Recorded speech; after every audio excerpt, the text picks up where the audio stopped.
कृष्ण राधे गोविंद। जय जय राधे कृष्ण राधे कृष्ण राधे गोविंद। ओ जय जय राधे कृष्ण राधे कृष्ण राधे गोविंद। जय जय राधे कृष्ण राधे कृष्ण राधे गोविंद। ओ नंद जी को छैया बलभद्र जी को भैया लाल।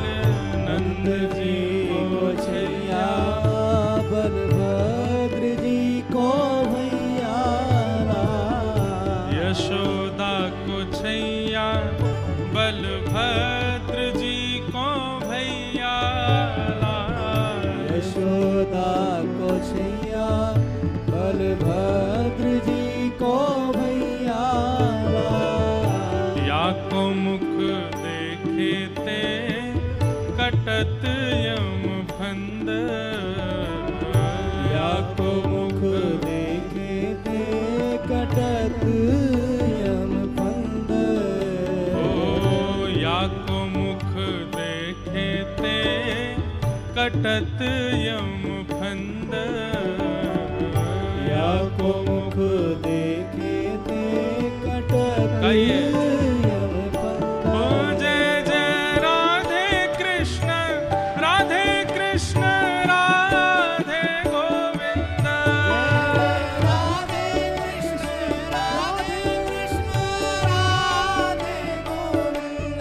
बे भजो राधे कृष्ण राधे कृष्ण राधे गोविंद। राधे कृष्ण राधे कृष्ण राधे। हमारे मन में एक बात आई कि पूरे भारतवर्ष का 4 दिन का उत्सव निकल करके गया है और कल संपूर्ण भारत के उत्सव विराम हो गए हैं, पर कोटा वालों का उत्सव तो 30 तारीख तक चलने वाला है। इस बार कोटा वालों की दिवाली 4 दिन की नहीं है, इस बार 10 दिन की दिवाली है। 4 दिन तो आपने परिवार वालों के साथ में दिवाली मनाई, अब हमारे वृंदावन के गोपाल जी के संग दिवाली मनाओ प्रेम और भाव से। जैसे उत्सव होता है दोनों भुजा उठा करके भाव से गाओ। जय जय राधे कृष्ण राधे कृष्ण राधे गोविंद। राधे कृष्ण राधे कृष्ण राधे गोविंद। हे भजो राधे कृष्ण राधे कृष्ण राधे गोविंद। राधे कृष्ण राधे कृष्ण राधे गोविंद। हे भजो राधे कृष्ण राधे कृष्ण राधे गोविंद। भजो राधे कृष्ण राधे कृष्ण राधे। बोल श्रीनाथ प्यारे की।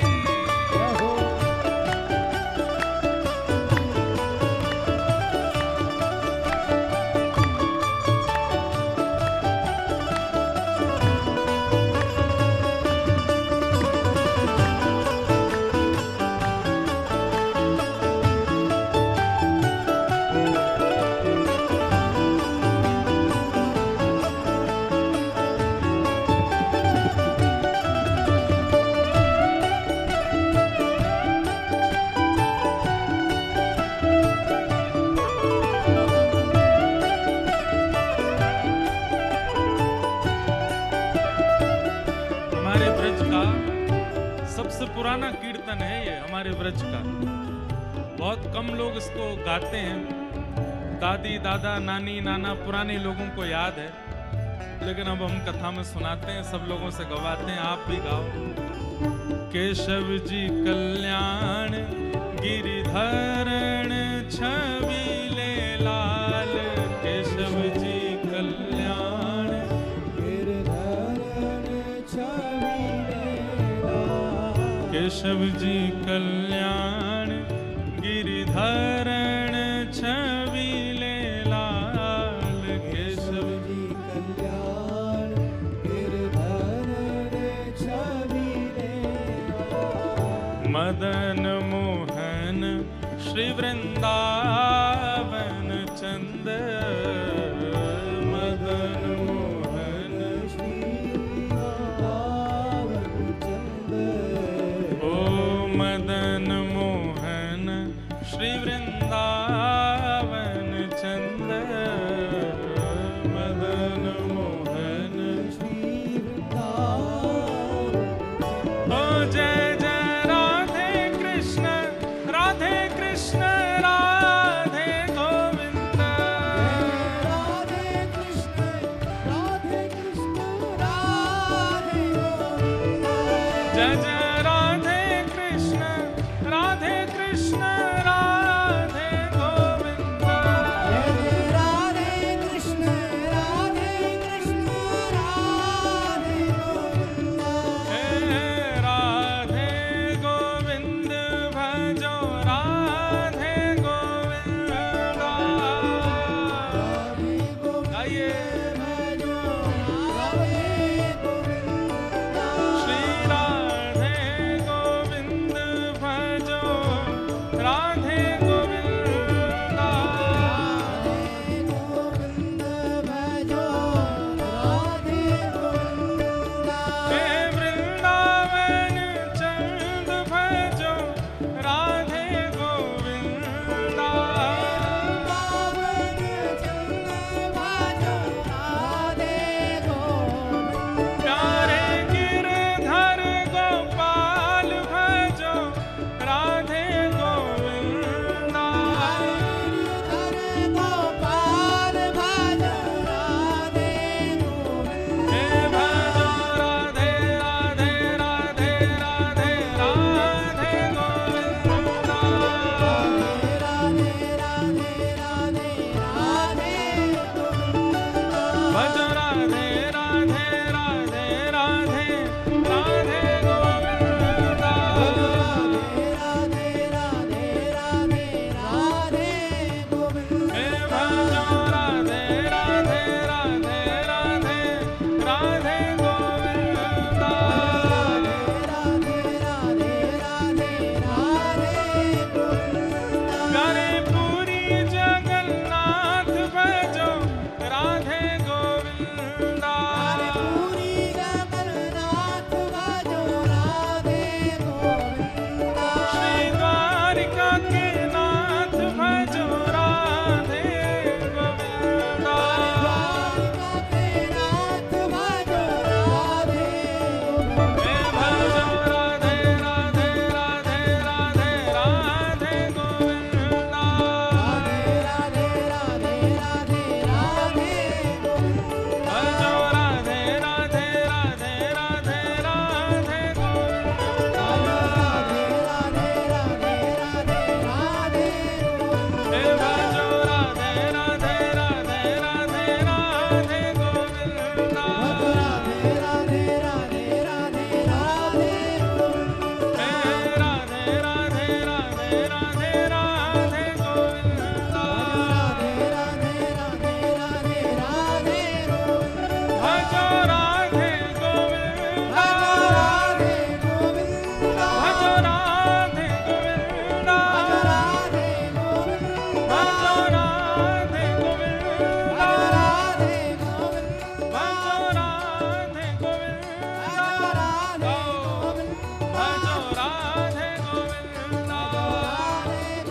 हे भजो राधे गोविंद राधे गोविंद भजो राधे गोविंद राधे श्री राधे गोविंद राधे गोविंद भजो राधे गोविंद राधे गोविंद भजो राधे गोविंद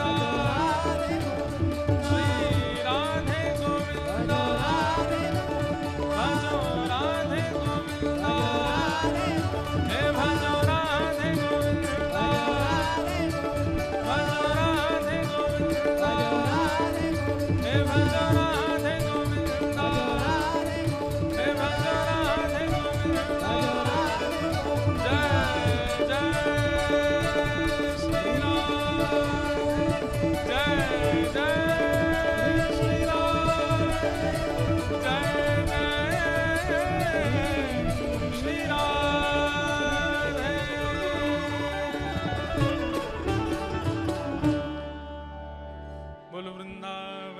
बिहारी लाल की, श्री राधा रमण लाल की, श्री राधा वल्लभ लाल की, शेषावतार भाष्यकार श्री रामानु स्वामी जी महाराज की, आचार्य परंपरा की, श्रीमद्भागवत महापुराण की, श्री सुखदेव जी महाराज की, श्री परीक्षित जी महाराज की, श्री गोवर्धन नाथ की, गिरिराज धरण की, श्याम सुंदर श्री यमुने महारानी की, सब संतन की, सब भक्तन की, सब विप्रन की, श्रीनाथ प्यारे की, प्यारे गिरधर लाल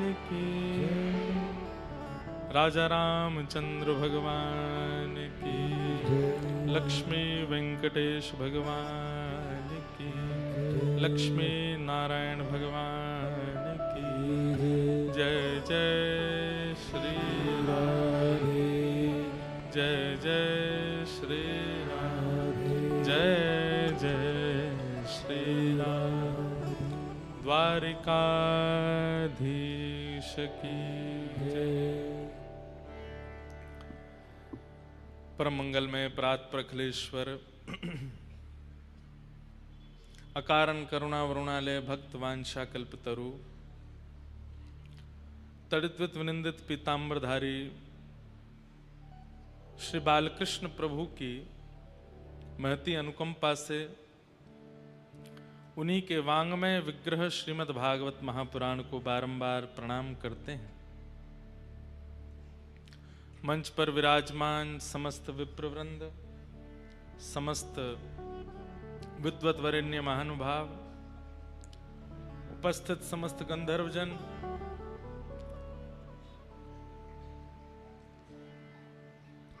एवं कथा के निमित्त मात्र यजमान परिवार, एलन ग्रुप के समस्त परिवारीजन, मंदना परिवार, जिनके अथक प्रयास और सत्संकल्प से कोटा नगरी में पहली बार हमें आने का अवसर प्राप्त हुआ है।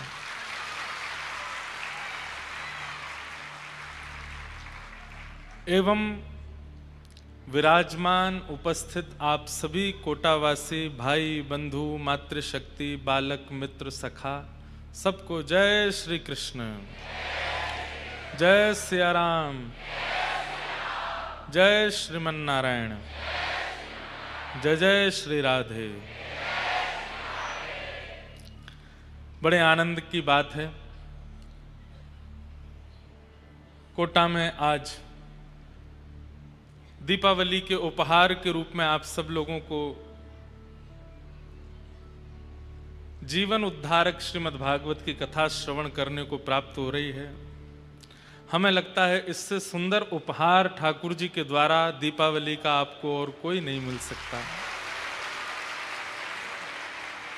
हमारे भारतवर्ष में एक से एक अनेक उत्सव त्योहार होते हैं, पर एक दीपोत्सव ऐसा उत्सव है, लगभग शायद ही कोई भारत में होगा जिसे ये प्रिय ना लगता हो। सबको प्रिय लगता है, सर्वप्रिय फेस्टिवल त्योहार है हमारे भारत का।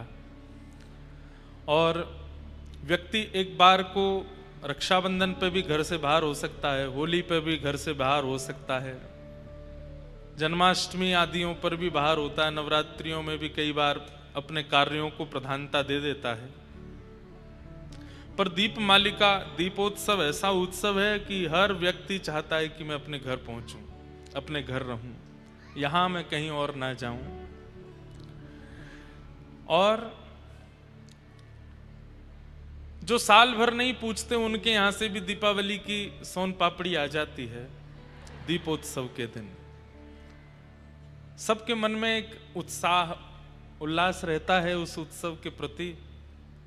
पर धन्य है आप सब लोग कि आपको श्रीमद् भागवत की कथा सुनने को और मुझे कहने को मिल रही है इस पावन दीपमालिका उत्सव के तुरंत बाद, ये सौभाग्य है।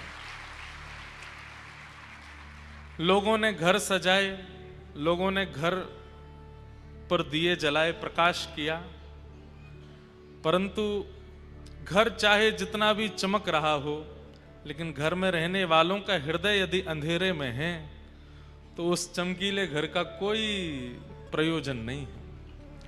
लोगों ने घर चमकाए, लोगों ने घर सुंदर सुंदर दीप मालिकाएं जला करके और सुंदर अपने घरों को सजाया, पर बड़भागी है कि हम आप सब लोग अपने अंतस्त को सजा रहे हैं। ये देह भी एक घर ही है। नृदेह माध्यम सुलभम सुदुर्लभम प्लवम सुकल्पम गुरुकर्ण धारम मयानुकूलेन नभस्वतेरितम पुमान भवाब्धिम न तरेत्स आत्मा। भगवान श्रीमद् भागवत में कहते हैं, और जिस प्रसंग में कहते हैं वो प्रसंग अभी हम कह करके ही यहां आए हैं। बद्रीनाथ में कथा थी दीपावली से पहले, तो वहां कृष्ण उद्धव संवाद, भगवान श्री कृष्ण अपने प्रिय सखा उद्धव के साथ जो चर्चा कर रहे हैं, उसी में ठाकुर जी कहते हैं कि मैंने मानव के ऊपर सबसे बड़ी कृपा की कि उसे मैंने देह प्रदान किया। मानव देह, भगवान कहते हैं मेरी सबसे बड़ी कृपा है उद्धव। लोग कहते हैं कि हम पर ठाकुर जी ने क्या कृपा की। आप पर सबसे बड़ी कृपा तो यह कि आप मानव बने बैठे हो।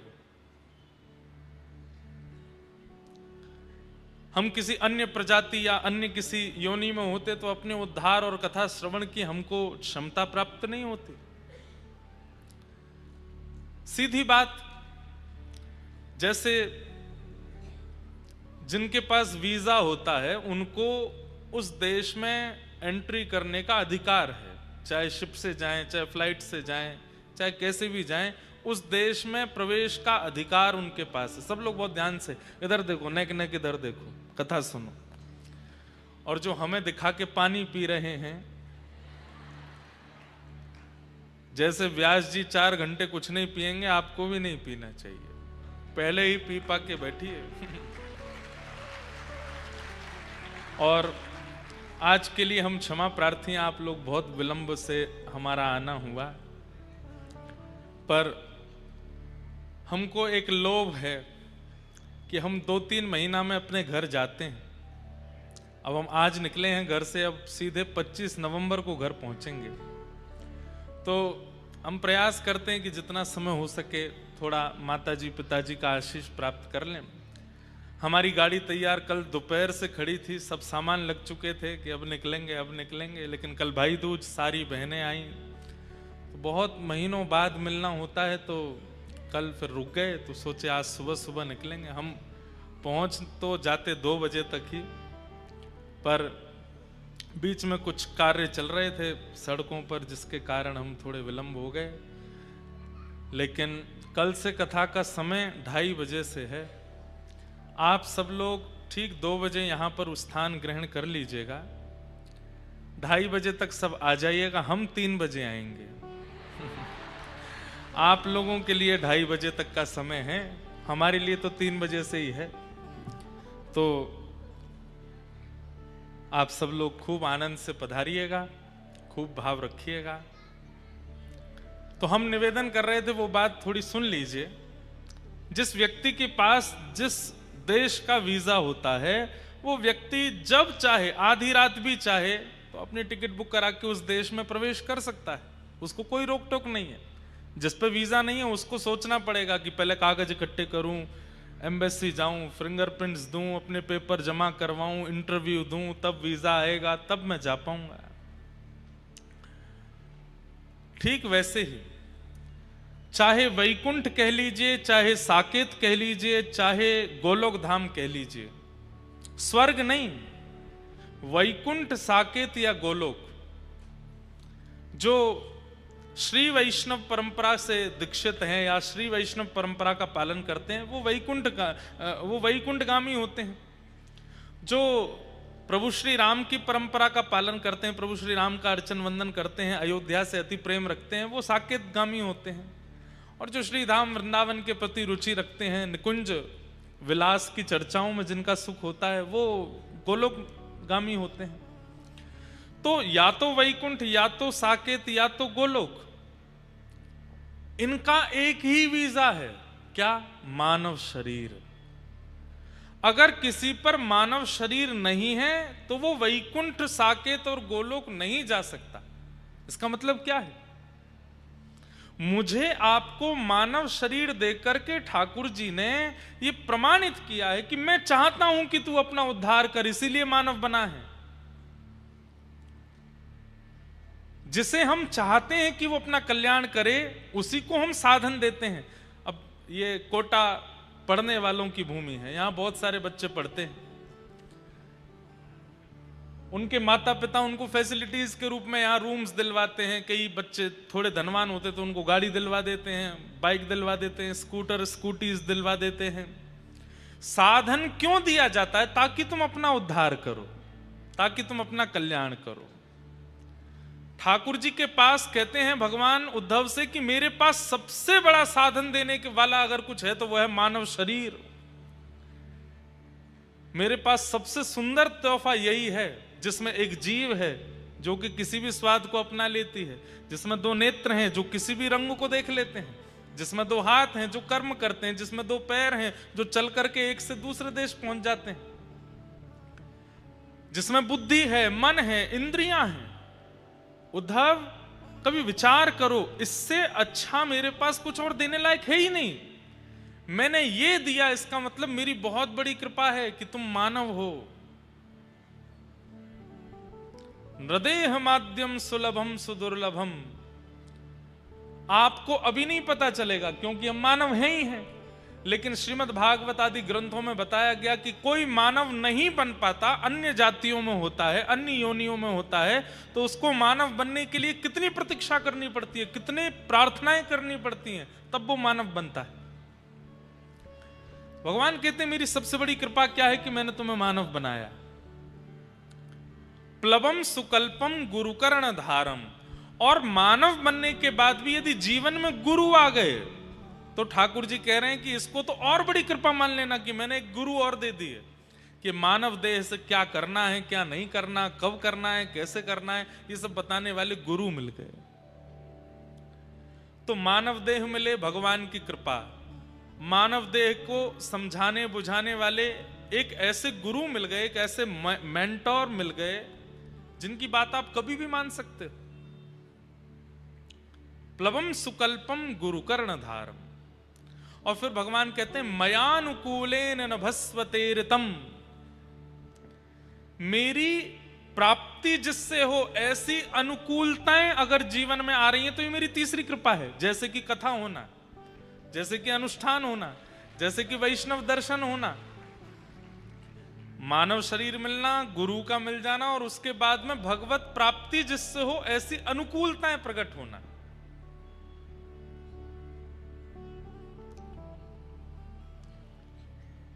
कोटा वालों को ज्यादा प्रतीक्षा करनी नहीं पड़ी कथा के लिए। बहुत सारे बेचारे अब अगर कथा लेने आते हैं तो 2 साल बाद की समय मिलती है, लेकिन हमारी एक बड़ी बहन है, सबसे बड़ी बहन, उनका इस परिवार से संबंध है। उन्होंने मां की तरह हमारा कान पकड़ा कि यहां तो जाना पड़ेगा। तो कथा तो कहीं और थी, आज से कथा कहीं और प्रारंभ होनी थी, और जहां कथा होनी थी वो 2 साल पहले समय दे चुके थे। बड़ी मुश्किल से फिर हाथ पांव जोड़ करके कि भैया संतों की आज्ञा है, माताजी की आज्ञा है, बहन की आज्ञा है, इसलिए हमको जाना पड़ेगा कोटा। तो कोटा तो 6-7 महीना में ही आ गए हम, नहीं तो बाकी सब जगह तो बहुत। इसमें आप हमारी योग्यता मत समझिएगा, इसमें हम आए हैं इस बात की प्रशंसा नहीं है। मयानुकूलेन नभस्वतेरितम। ठाकुर जी जो उद्धव जी से कह रहे हैं कि मानव का मिल जाना, शरीर का मिल जाना, गुरु का मिल जाना, उसके बाद में मेरी प्राप्ति जिससे हो ऐसे उत्सव कथा सत्संगों का प्राप्त हो जाना, ये मेरी बहुत बड़ी कृपा है मानव के ऊपर। तो कथा तो कहीं और होनी थी, पर ठाकुर जी ने उठा करके सब योजना बनाई, नहीं कोटा में होनी चाहिए, कोटा में जाना चाहिए, कोटा में ये उत्सव होना चाहिए। तो ये बहुत बड़ी कृपा है कि हम आप सब लोगों को मानव देह की उपलब्धि क्या है ये जानने के लिए कथा सुनने को मिल रही है, और वो भी दीपावली के अवसर पर मिल रही है। ऐसे परंपरागत परिवार के द्वारा यजमानत्व में मिल रही है, जो कि श्री वैष्णव परंपरा से हमारे श्री डीडवाना वाले पूज्य महाराज श्री, जिनकी कृपा से ये पूरा परिवार आज श्री वैष्णव परंपरा के अनुगत्य में लक्ष्मी वेंकटेश भगवान श्री राघवेंद्र सरकार की परम कृपा का अनुगमन कर रहा है, उस परिवार की यजमानत्व में मिल रही है। एक ये भी होता है कि यजमान अगर शुद्ध नहीं है मन से, विचार से, भोजन से, आचरण से, तो उनके द्वारा कराई गई कथा का भी कभी कभी इम्पैक्ट श्रोताओं पर भी पड़ता है। पर ये परिवार तो परम शुद्ध है, वैष्णव परिवार, उस परिवार के द्वारा ये कथा का क्रम होना और ये सब व्यवस्थाएं बनना, ये सब बहुत बड़े सौभाग्य की बात है। चूकिएगा नहीं, नित्य पधारिएगा, समय से कथा में आ जाया करिएगा, पूरी कथा श्रवण कीजिएगा। छुट्टियां तो रविवार को पूरी हो जाएंगी, पर उसके बाद कथा तो 30 तारीख तक चलने वाली है, तो क्या करोगे? बीमारी की लीव डाल दो अपने ऑफिस में, कॉलेज में, स्कूल में, इंस्टीट्यूट में, काम पर, जहां से भी आप लोग आते हैं, और कोई अगर जॉब करता है, बिजनेस करता है, सब जगह बोल दो, बोलो भैया पटाखे का धुआं चला गया अंदर, डॉक्टर ने मना किया है, अभी 10 दिन का बेड रेस्ट है, हाथ में पटाखा फूट गया है, ऐसा कुछ भी बोल दो। अरे भाई, व्यक्ति अपने घर परिवार के उत्सवों के लिए बहाने बना करके स्कूल से, सब जगह से छुट्टी ले लेता है। हमें तो ऐसा लगता है कि कभी ठाकुर जी के लिए बहाना बना करके छुट्टी लोगे तो ठाकुर जी भी खुश होंगे, वाह हम कुछ हैं, हमारी प्रायोरिटी है, इसीलिए हमारे लिए छुट्टी ली गई है। तो आप सब लोग खूब भाव से पधारिएगा, खूब आनंद के साथ। कोटा, अभी मेरे मन में एक बात आ रही थी कि कोटा को हम लोग मुख्य रूप से, अन्य स्थानों पर रहने वाले कोटा को केवल एक ही बात से जानते हैं कि यहाँ पर बच्चे पढ़ने के लिए आते हैं, यहाँ पर बच्चों की पढ़ाई होती है। मेरे मन में एक बात आई कि हमारी सरस्वती जी विचरण उन स्थानों पर ज्यादा करती हैं जिनका प्रारंभ क शब्द से होता है। सरस्वती जी का मुख्य स्थान कश्मीर माना जाता है। कश्मीर में सरस्वती जी का एक समय पर, वहां पर ब्राह्मण ही होते थे और सब विद्वान ही होते थे, सब सरस्वती जी का अनुसरण करने वाले ही होते थे। कश्मीर क से दूसरा नाम आता है विशेष रूप से काशी, वाराणसी। काशी के विद्वानों की प्रधानता तो पूरे भारत में प्रसिद्ध है कि काशी के विद्वान है, काशी के विद्वान है। पंडितों की प्रधानता कश्मीर से, कश्मीर के पंडित हैं। पंडित मतलब केवल ब्राह्मणों को पंडित नहीं कहा जाता, विद्वानों को पंडित ही कहा जाता था। संगीत में निष्णात है उसको भी पंडित कहते हैं, कला में निष्णात है उसको भी पंडित कहते हैं, विद्या में निष्णात है उसको भी पंडित कहते हैं। तो कश्मीर सरस्वती की भूमि, काशी सरस्वती की भूमि, और कालांतर में अब कोटा भी सरस्वती जी की भूमि है। कितने सारे बच्चे यहाँ अपनी तैयारियां करते हैं, अपना भविष्य निर्माण करते हैं। माता पिता कितनी उम्मीदों के साथ बच्चों को यहाँ भेजते हैं, पढ़ लिख करके बच्चे आगे बढ़ते हैं, फिर अपना भविष्य बनाते हैं, अपना पूरा जीवन निर्माण करते हैं।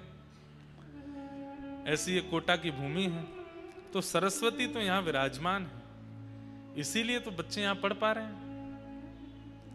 उसमें भी हमारा ये एलन परिवार कितने बच्चों को आश्रय। मैं अभी बता रहा था, जब रास्ते में आ रहा था, जो भैया हमको लेने आए, लगभग कथाओं में, बड़े शहरों में जब भी कथा होती है तो कथा का समय यही 3-4 बजे से रहता है, तो शायद इंस्टीट्यूट की छुट्टी होती है, तो कितने सारे बच्चे एलन ग्रुप के जहां भी हैं आते हैं कथाओं में। और आते हैं, कथा सुनते हैं, उनकी वो टी शर्ट पे लिखा रहता है, आते हैं, कथाओं में बैठते हैं। तो कितने बच्चों का तो यहां से भी जीवन उद्धार हो रहा है। तो ये बहुत बड़े सौभाग्य की बात है कि ऐसे यजमान परिवार के द्वारा ये कथा आयोजित हो रही है, जो स्वयं विद्या देवी की आराधना करते हैं, स्वयं आचार्य परंपरा में सब श्री धारण करते हैं, श्री वैष्णव परंपरा का निर्वहन करते हैं। घर में ठाकुर जी की पद्धति की सेवा होती है, प्याज लहसुन आदि कुछ नहीं बनता है, इतनी शुद्ध पवित्रता रखते हैं। तो ये सब सौभाग्य हैं, एक के बाद एक सारे सौभाग्य एक साथ इकट्ठे होकर के सब हमें प्रस्तुत किए गए हैं। इससे यही मानना चाहिए कि ठाकुर जी चाहते हैं कि हम उन्हें प्राप्त करें, इसीलिए ये सारी योजनाएं बन रही हैं और इस योजना का हमें फल लेना चाहिए। इसका एक ही फल है कि हमें कभी बस किसी राह पर, किसी मोड़ पर, किसी गली में, किसी जीवन के किसी मोड़ पर ठाकुर जी का अनुभव हो जाए, बस, और कुछ नहीं चाहिए। बंधुओं, एक बात हम आपसे बहुत स्पष्ट रूप से निवेदन कर दें,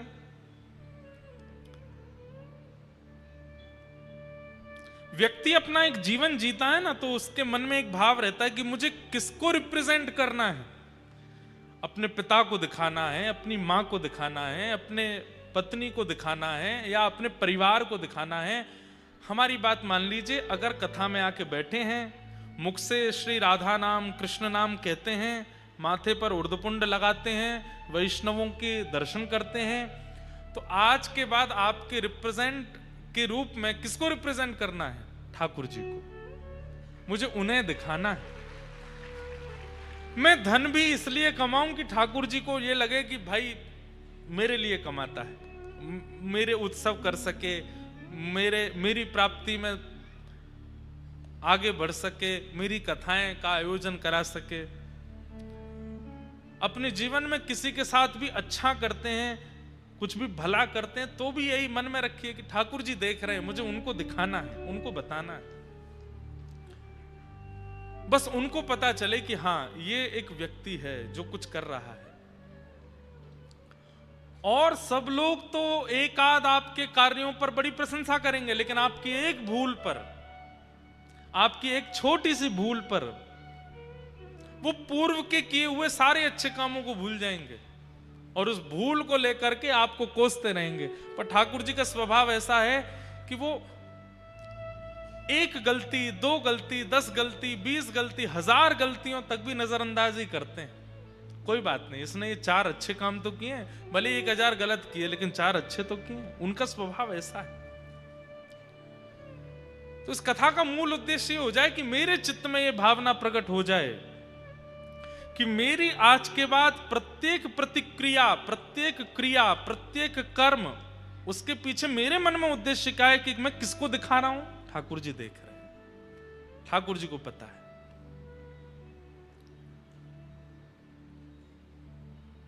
चाहे आप मर्यादावादी हैं, चाहे आप सत्यवादी हैं, चाहे आप भगवतवादी हैं, जो भी हैं, सबके पीछे उद्देश्य रखो कि मेरे ठाकुर जी देख रहे हैं, बस उनको पता होना चाहिए। यही जीवन चरित्र आपके पड़ोस में ही रही हैं मीराबाई, उनका जीवन चरित्र भी ऐसा ही था। सूरदास जी का चरित्र भी ऐसा ही था, रैदास जी का चरित्र भी ऐसा ही। सब भक्तों का एक ही उद्देश्य है, हमें और किसी को नहीं दिखाना, हमारे ठाकुर जी देख रहे हैं, उनको पता होना चाहिए मैं क्या पहन रहा हूं, क्या खा रहा हूं, क्या बोल रहा हूं, कहां जा रहा हूं, किससे मिल रहा हूं, किसके साथ कैसा व्यवहार कर रहा हूं। हर स्थिति में आप ये विचार रखेंगे कि ठाकुर जी को पता चलेगा तो उनको कैसा लगेगा। आपसे कभी पाप कर्म बनेगा ही नहीं, दूषित कर्म बनेगा ही नहीं। व्यक्ति पाप कर्म और दूषित कर्म क्यों कर बैठता है? क्योंकि उसके चित्त से ये बात निकल जाती है कि ठाकुर जी देख रहे हैं, ठाकुर जी को पता है। इसलिए अपने मन में विचार केवल ये करें, ठाकुर जी को सब पता है, ठाकुर जी देख रहे हैं, ठाकुर जी पूछेंगे तो मैं क्या उत्तर दूंगा। उस विचार से अपना जीवन जीना प्रारंभ कर दीजिए, हर दिन आपका आनंदमय हो जाएगा।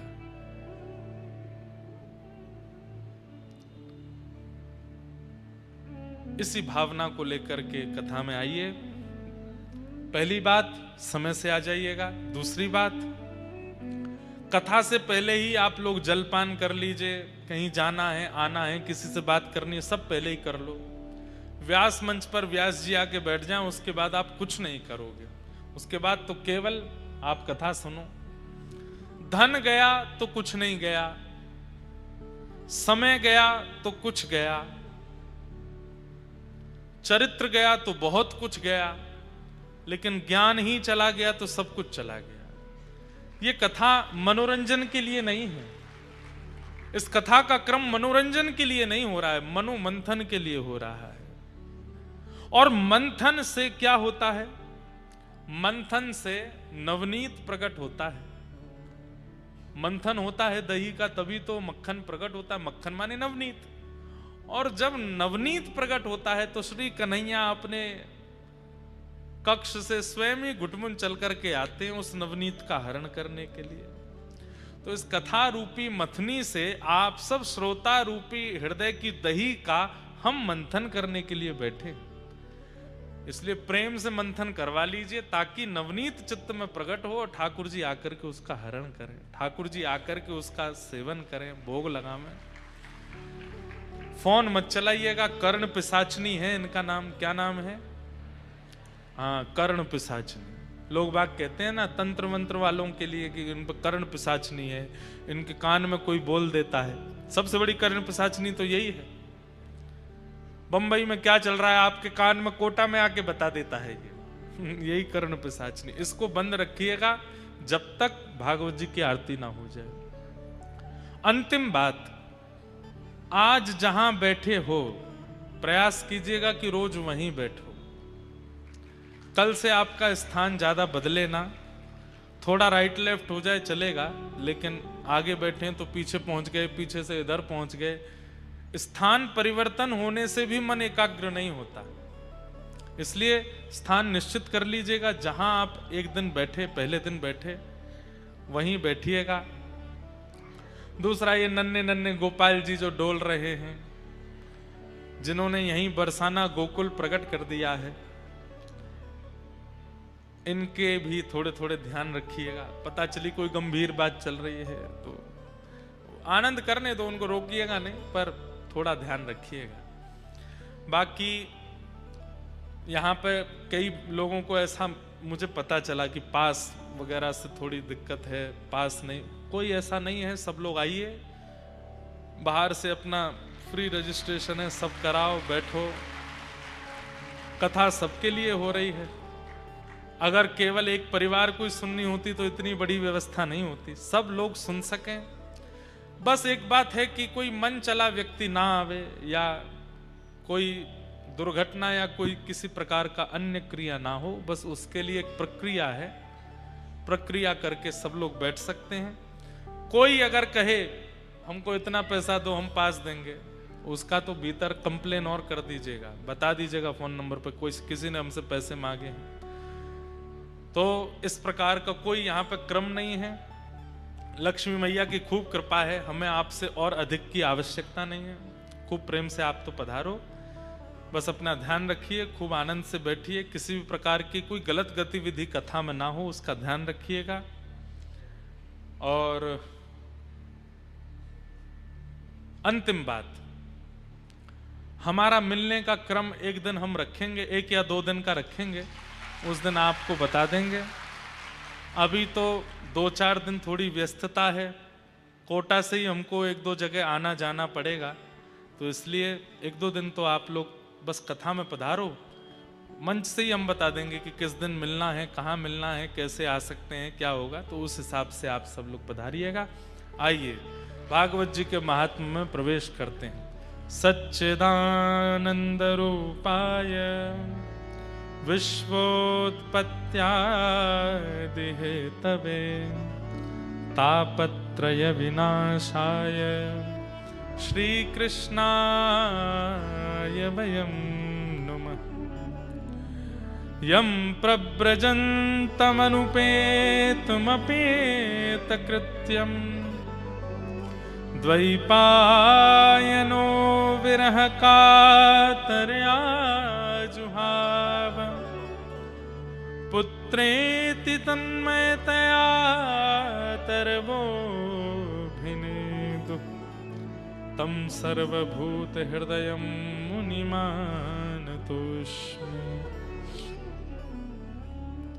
आज कथा का महात्म हम लोग सुनेंगे। प्रथम स्कंद से कथा कल से प्रारंभ होगी। महात्म मतलब महत्व। श्रीमद् भागवत जी का महत्व क्या है, उसका जो भी भाव है वो आज हम लोग श्रवण करेंगे। महात्म का पहला श्लोक है सच्चिदानंद रूपाय विश्वोत्पत्त्यादि हेतवे तापत्रय विनाशाय श्री कृष्णाय वयम नमः। बहुत सावधानी से सुनिएगा सब लोग। 3 रूप, 3 गुण, 3 कर्म, इनकी चर्चा प्रथम श्लोक में की गई।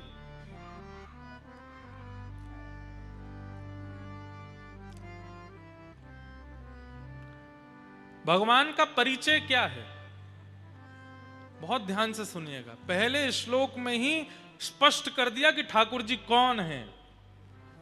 हम लोग हिंदू वैदिक सनातन धर्मावलंबी अपने आप को कहते हैं, पर हमसे हमारे ठाकुर जी के बारे में कोई पूछे तो हमको ज्यादा ज्ञान नहीं। ध्यान से सुनो।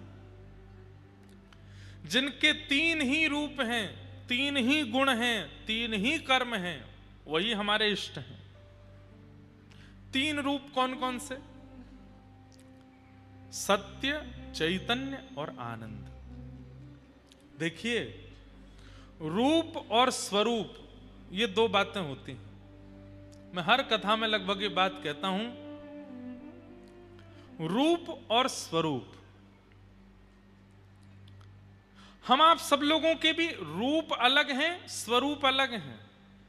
अभी आप लोग कथा में बैठे हैं, ये आपका रूप नहीं है, ये आपका स्वरूप है। रूप कब होगा? जब वापस घर पहुंच जाओगे, घर जा करके अपने वस्त्र उतार के घर के कपड़े पहन लोगे और बिल्कुल कोई उसमें फॉर्मेलिटी नहीं है, बिल्कुल अनफॉर्मल हो जाओगे। कभी बिस्तर पर पड़े हैं, कभी कहीं खा रहे हैं, कहीं भी बैठे हैं, किसी के थाली में से खा लिया, किसी से कुछ भी कह रहे हैं, वो आपका रूप है, वो आप वास्तविकता में हो। लेकिन घर से बाहर निकलते ही आप स्वरूप धारण करते हो। जो आप नहीं हो वो बनते हो। रूप और स्वरूप। भगवान के स्वरूप कितने हैं? भगवान के स्वरूप अनंत हैं। कभी वही सुदर्शन चक्र लेकर के आ जाते हैं, वे कभी गिरिराज जी का धारण कर लेते हैं, कभी मोर मुकुट वंशी वाले बन जाते हैं, कभी शेषनाग पर पड़ जाते हैं, कभी शंख चक्र गदा पद्म धारण करके चतुर्भुज रूप धारण कर लेते हैं, कभी कच्छप बन जाते हैं, कभी कूर्म बन जाते हैं, कभी मत्स्य बन जाते हैं, कभी वराह बन जाते हैं, कभी नृसिंह बन जाते हैं, कभी परशुराम बन जाते हैं। स्वरूप अनेक धारण करते हैं, पर रूप उनके 3 ही हैं, सत्य, चैतन्य और आनंद। हम सब भी अनेक स्वरूप धारण करते हैं। ऑफिस जाते हैं तो वहां हम अलग हैं, मायके जाते हैं वहां हम अलग हैं, ससुराल जाते हैं वहां हम अलग हैं, मित्र के यहां जाते हैं वहां हम अलग हैं। लेकिन अपने घर में अपनी पत्नी, अपने बच्चे और अपने परिवार के साथ हम अलग हैं। सब जगह हमारी भी स्वरूप अलग हैं, पर अपनों के साथ जो हम होते हैं वो हमारा रूप है, वो हम वास्तविकता में हैं।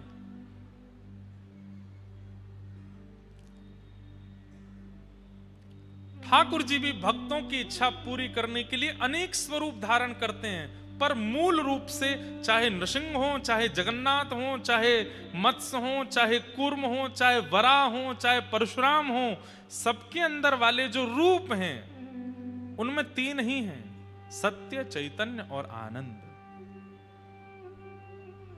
तो भगवान के रूप का सबसे पहला लक्षण क्या है? सत्य। ठाकुर जी सत्य हैं। आप किसी भी लीला को उठा करके ले आइए, चाहे कृष्ण रूप की लीला हो, चाहे राम रूप की लीला हो, चाहे नृसिंह रूप की लीला हो, उस पर आप प्रश्न चिन्ह उठा लीजिए कि ठाकुर जी ने ये काम कैसे कर दिया, ये तो हो ही नहीं सकता था। आप प्रश्न उठाइए, उनकी सत्यता पर प्रश्न उठाइए, लेकिन शास्त्र आपको प्रत्येक बात का उत्तर दे देगा कि ठाकुर जी असत्य नहीं है, ठाकुर जी सत्य ही हैं। इधर देखिए सब लोग, यहां देखो, वहां भी देख सकते हो, इधर भी देख सकते हो, पर देखते हमको ही रहना। हाँ भैया, चर्चा आती है चित्त में तो ये लगता है आपको समझ में आ जाए, तो हमारी दक्षिणा तो यही है। ठाकुर जी हमको और किस लिए कथा वक्ता बनाए हैं कि भाई तुम्हारी बातों से, तुम्हारी कथा से व्यक्ति को कुछ समझ आ जाए, ताकि वो बच जाए किसी गलत कार्य को कर। हम आपको सत्य बताएं, इतने लोग कथा में बैठे हैं, पर परिवर्तन 100 लोगों का ही होना है, और उन 100 में आप भी हो सकते हो, इसलिए ध्यान से सुनो। सबका नहीं होगा, ये बात हम पहले दिन ही कह रहे हैं। इस कथा के 7वें दिन 100 लोग ही बदलेंगे, पर उन 100 में आपका नाम हो, ये जिम्मेवारी आपकी होनी चाहिए कि मैं उन 100 में मैं भी हूं। इसलिए ध्यान से सुनो। कई लोग प्रश्न उठाते हैं कि प्रभु श्री राम ने सीता जी के साथ जो व्यवहार किया वो उचित नहीं था। हमारे हिंदू वैदिक सनातन धर्म में जिनको परमात्मा का स्वरूप माना गया, ऐसे प्रभु श्री राम कभी कुछ गलत कर ही नहीं सकते, वो सत्य स्वरूप हैं। पर आज भी कई लोग प्रश्न उठाते हैं, तो फिर वह त्याग की स्थिति क्यों बनी? एक व्यक्ति के कहने पर त्याग क्यों किया? अधिकतर आज के युवा मुझसे यही प्रश्न कर बैठते हैं।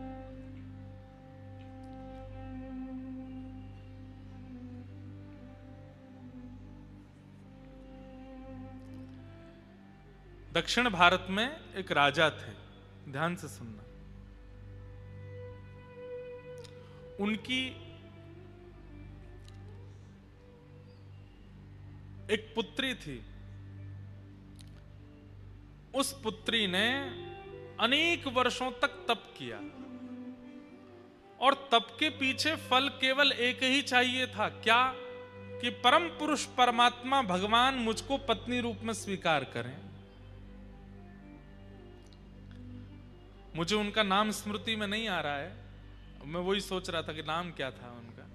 पर उन्होंने अनेक वर्षों तक तप किया, और तप के बाद परमात्मा से प्रार्थना यही थी कि आप केवल प्रकट होकर मुझको अपनी गृहिणी बनाओ, मैं इसलिए तपस्या कर रही हूं। कोई केवल दर्शन की अभिलाषा रखता है, कोई किसी वस्तु की अभिलाषा रखता है, पर मेरी अभिलाषा यह कि मैं आपकी गृहिणी बनना चाहती हूं। भगवान प्रकट होने वाले ही थे। उसी समय रावण वहां आ गया, और रावण ने आकर के उनके केश पकड़ लिए, और केश पकड़ करके बस तलवार से सर छेदन करने ही वाला था, तो उन्होंने तुरंत अपने केशों को तलवार से काट करके, केश तो रह गए रावण के हाथ में, स्वयं अग्नि में प्रवेश कर लिया। रावण को कुछ गलत करने नहीं दिया, लेकिन उनका तप पूरा हो चुका था। ठाकुर जी प्रकट होने ही वाले थे, उससे पहले ये सब घटना हो गई। अब वो अग्नि में प्रवेश कर गए। तब ठाकुर जी से उन्होंने प्रार्थना की, बोले नाथ मेरा तप तो पूरा हो गया, आप आने ही वाले थे, तभी ये रावण आ गया और मैं आपको प्राप्त नहीं कर पाई। भगवान बोले चिंता मत करो, अभी हम राम रूप धारण करके आएंगे।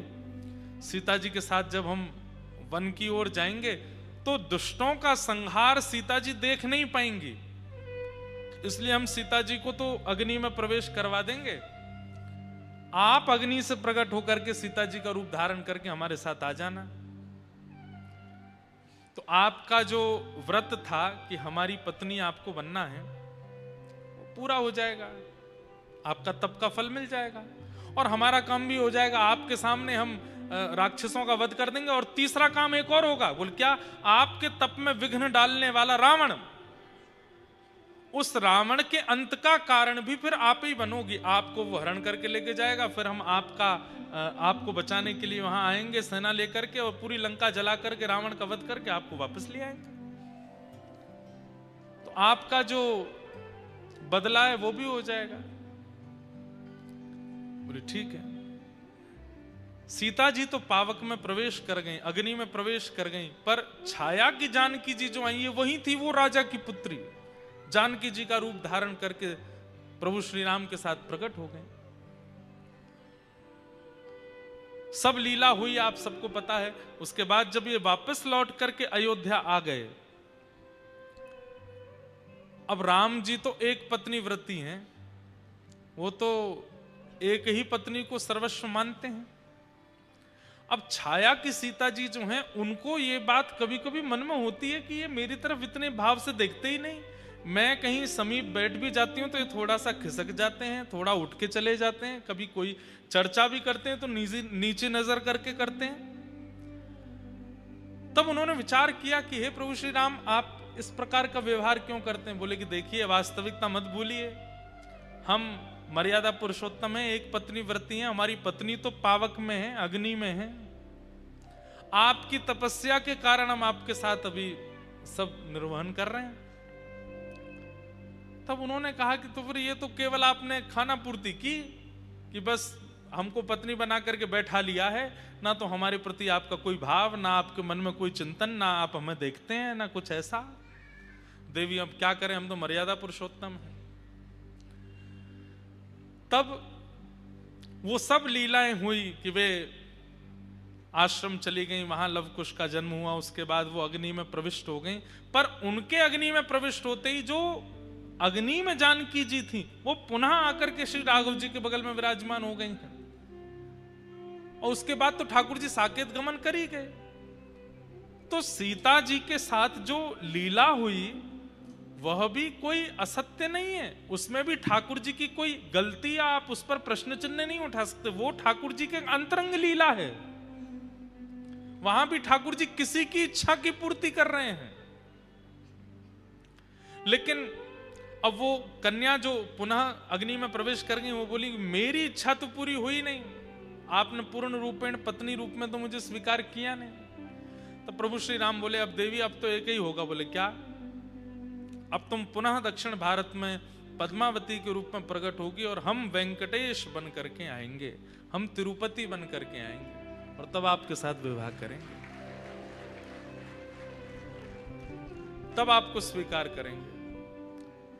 तो लक्ष्मी जी किसी बात से रूठ करके कोल्हापुर चली गई और उस बीच में फिर वेंकटेश भगवान का विवाह पद्मावती जी के साथ में हो। ये पद्मावती जी तीसरे जन्म में आकर के, तीसरे स्वरूप में आकर के वेंकटेश भगवान की गृहिणी के रूप में विराजमान हो। पूरी दुनिया में किसी भी शास्त्र में आप ठाकुर जी के किसी भी विषय पर अगर प्रश्न उठाते हैं, उसका उत्तर है और अंत में आकर के ठाकुर जी ही सत्य घोषित हो जाएंगे। आप उनको असत्य घोषित नहीं कर सकते।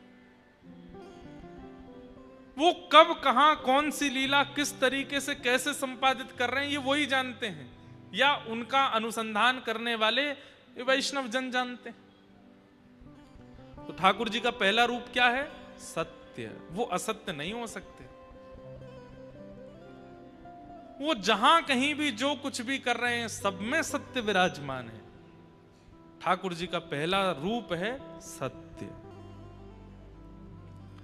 ठाकुर जी का दूसरा रूप क्या है? चैतन्य। हमारे पीछे श्रीनाथ जी विराजमान हैं। कोई इन्हें प्लास्टिक का समझे, कोई लकड़ी का समझे, कोई कार्डबोर्ड का समझे, तो ये बहुत बड़ा अपराध है। ये चैतन्य ही है, साक्षात चैतन्य है। अब इनकी बात ऐसी है, मैं एक बात बताता हूं कथा में। बचपन में जो आप लोग यहां बैठे हैं, आप सबने एक खेल खेला होगा, बर्फ पानी खेला है? खेला है? बर्फ पानी खेल में क्या होता है कि वो एक बालक उनमें से बोल देता है बर्फ, तो वो सब जैसे हैं वैसे ही खड़े रह जाते हैं। बाकी के बच्चे घूमते रहते हैं उसको छू करके पानी करने के लिए, तो वो पानी होता है। एक और खेल हम लोग खेलते थे, उसमें 10 तक गिनती गिनता है एक बालक, 1 2 3 4 10 तक गिनती करे, फिर वो कहता है स्टैचू। और जितने बच्चे खड़े होते हैं वो सब कुछ कुछ बन जाते हैं। कोई हाथ ऊपर करके, कोई नृत्य करता हुआ, कोई बैठ करके। अब टास्क क्या है? जिसने गिनती गिनी है उसको कहा जाता है अब तू हम में से किसी को हंसा के दिखा। अगर एक भी हिल गया तो जो हिलता जाता है वो बाहर होता चला जाता है, और जो सबसे पहले हिलता है फिर 10 नंबर तक वो गिनता है जाकर के। ठीक वैसे ही हम तो वो व्यक्ति हैं जो गिनती कर रहा है 10 तक। 100 तक गिनती होती है हमारी। 100 तक मतलब 100 साल की गिनती है, जन्म से प्रारंभ हो जाती है। और ठाकुर जी हमारे साथ वही खेल खेल रहे हैं, स्टैचू बन के खड़े हैं, बोले अब तुम वो हंसा के दिखा, अब तुम वो हिला के दिखा। तो में सामर्थ है तो अपने नाम जप से, अपनी भक्ति से, अपनी परिक्रमा से, अपने तप से, अपने बल से, अपने प्रसाद से, अपने भजन से, अपने नृत्य से, अपने गायन से, काऊ से भी मुंह को हिला के दिखा दे।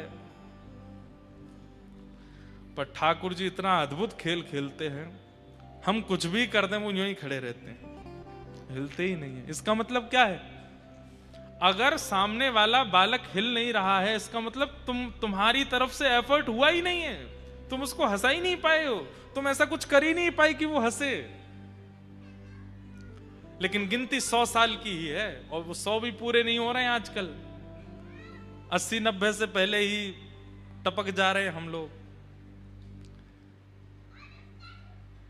भगवान जड़ नहीं है, वो चैतन्य ही है, पर हमारे लिए जड़ बन के खड़े हैं कि तुम्हारे लिए टास्क है कि मेरे जड़त्व को तुम चैतन्य बना करके दिखाओ। श्रीनाथ जी चैतन्य नहीं हुए? कितनी बार चैतन्य हुए, आज भी चैतन्य होते हैं। कुम्मन दास जी के लिए चैतन्य हुए, सूरदास जी के लिए चैतन्य हुए, छीत स्वामी जी के लिए चैतन्य हुए, भक्तिमती मीराबाई के लिए चैतन्य हुए, रैदास जी के लिए चैतन्य हुए, हमारे लिए नहीं हुए। क्यों? क्योंकि हमने पहले ही मान लिया है कि ये जड़ ही हैं, ये मूर्ति ही हैं, ये धातु ही हैं, ये पत्थर ही हैं। नहीं, श्रीमद् भागवत में स्पष्ट कर दिया महात्मा में पहले ही कि ठाकुर जी कौन है? चैतन्य। उनके प्रति चैतन्य बुद्धि ही रखो। जड़ भाव मत लाओ, वो चैतन्य है। लेकिन हमें जड़ की तरह प्रतीत हो रहे हैं। इसका मतलब क्या है कि हमारी बुद्धि और इंद्रियों की इतनी क्षमता नहीं कि हम उनके चैतन्य का अनुभव कर पाए, इसलिए हमें जड़ ही लगते हैं।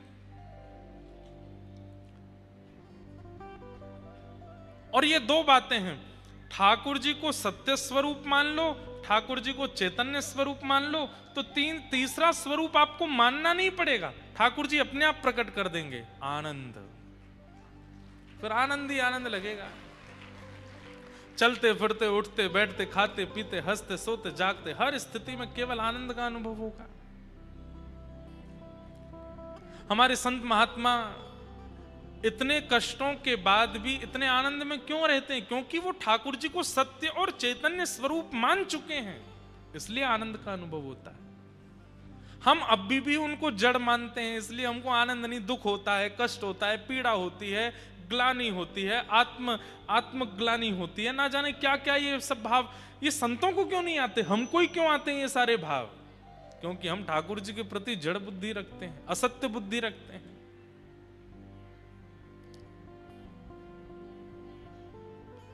भगवान के 3 रूप हैं, सत्य, चैतन्य और आनंद।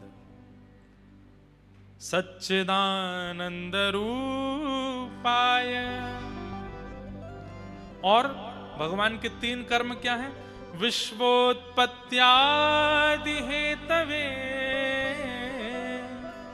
विश्व की उत्पत्ति करना, पालन करना और संहार करना। तापत्रय विनाशाय श्री कृष्णाय वयं नमः। तापत्रय विनाशाय, 3 प्रकार के ताप यानी कि कष्ट हम सबके जीवन में आते हैं, आदिदैविक, आदि भौतिक, आध्यात्मिक। 3 प्रकार के ही कष्ट हैं हमारे जीवन में। सबसे पहला कष्ट देह का, शरीर को बीमारी हो जाना, रुग्ण हो जाना, कष्ट हो जाना, पहला कष्ट का कारण। दूसरा कष्ट का कारण क्या है? आदिदैविक, प्रकृति के द्वारा कष्ट हो जाना, सर्दी की वजह से, धूप की वजह से, वर्षा की वजह से, बाढ़ की वजह से, भूकंप की वजह से, आदिदैविक। और तीसरा कष्ट का कारण होता है अपनों की वजह से, मित्र की वजह से, पत्नी की वजह से, पिता की वजह से, बच्चों की वजह से, पड़ोसियों की वजह से। ये तीन ही दुख के कारण है हमारे संसार में, और चौथा कोई दुख का कारण नहीं। आदि दैविक, आदि भौतिक, आध्यात्मिक। या तो खुद से दुखी, या अपनों से दुखी, या प्रकृति से दुखी। चौथा कोई दुख का कारण नहीं है।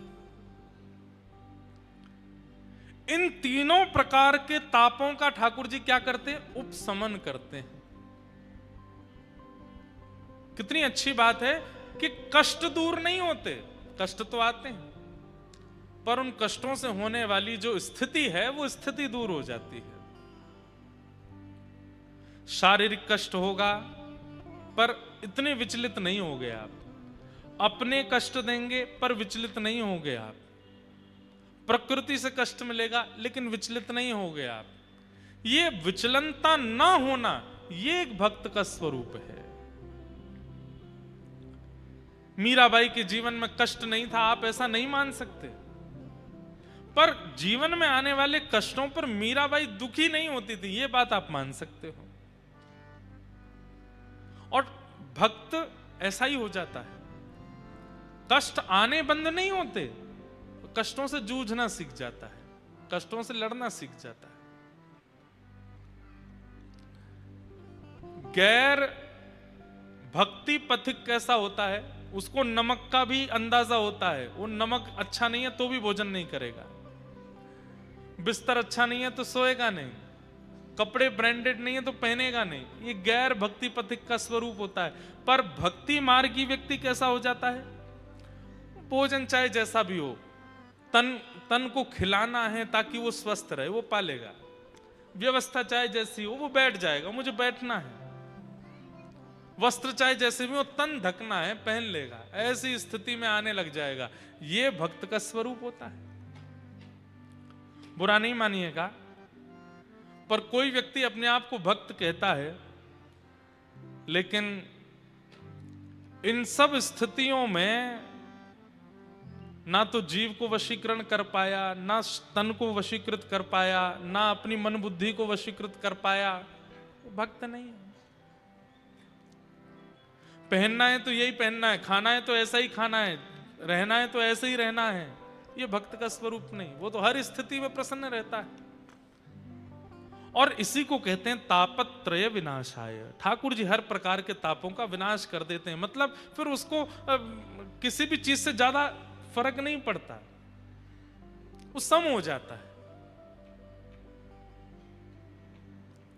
जहां ले चलोगे वहीं मैं चलूंगा, जहां ले चलोगे वहीं मैं। ये एक भक्त का स्वरूप है।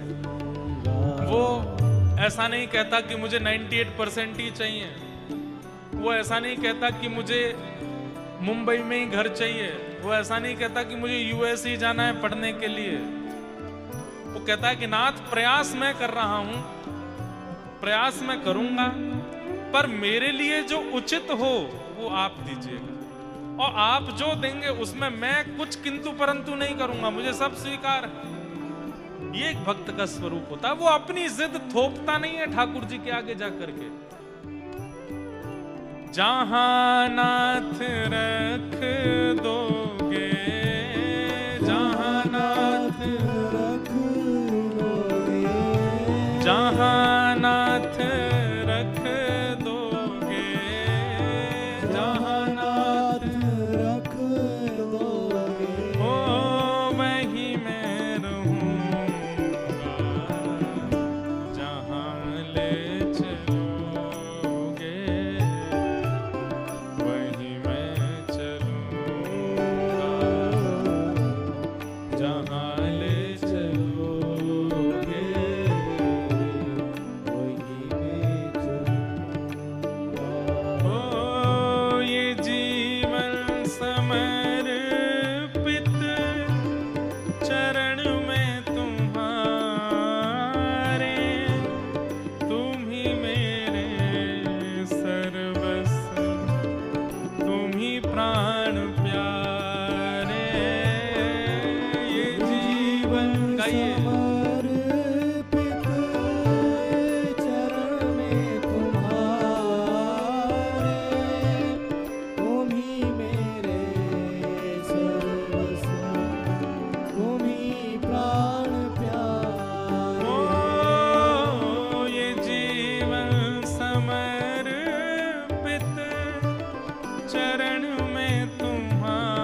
राधा रमण लाल की।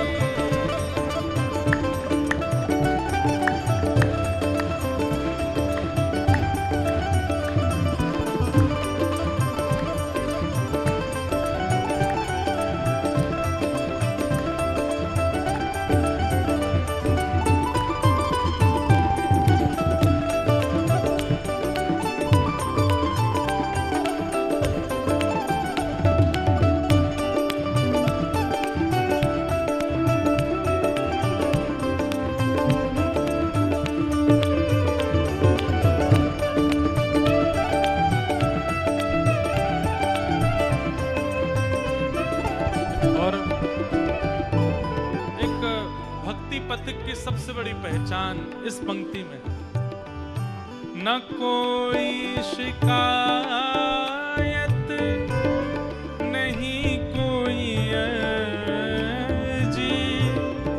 कर लो करा लो प्रभु जो है तेरी मर्जी। न कोई शिकायत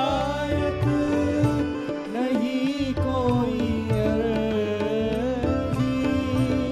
कर लो करा लो जो है तेरी मर्जी। न कोई शिकायत नहीं कोई अर्जी, कर लो करा लो प्रभु जो है तेरी मर्जी। न कोई शिकायत नहीं कोई अर्जी, कर लो करा लो जो है तेरी मर्जी।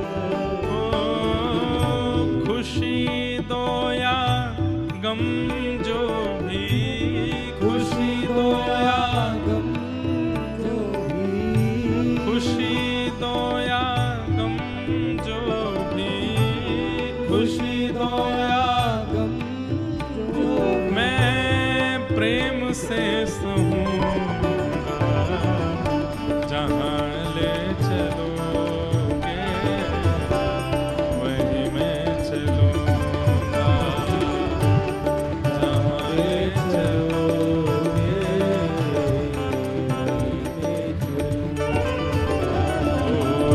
जहाँ ले चलोगे वहीं मैं चलूँगा।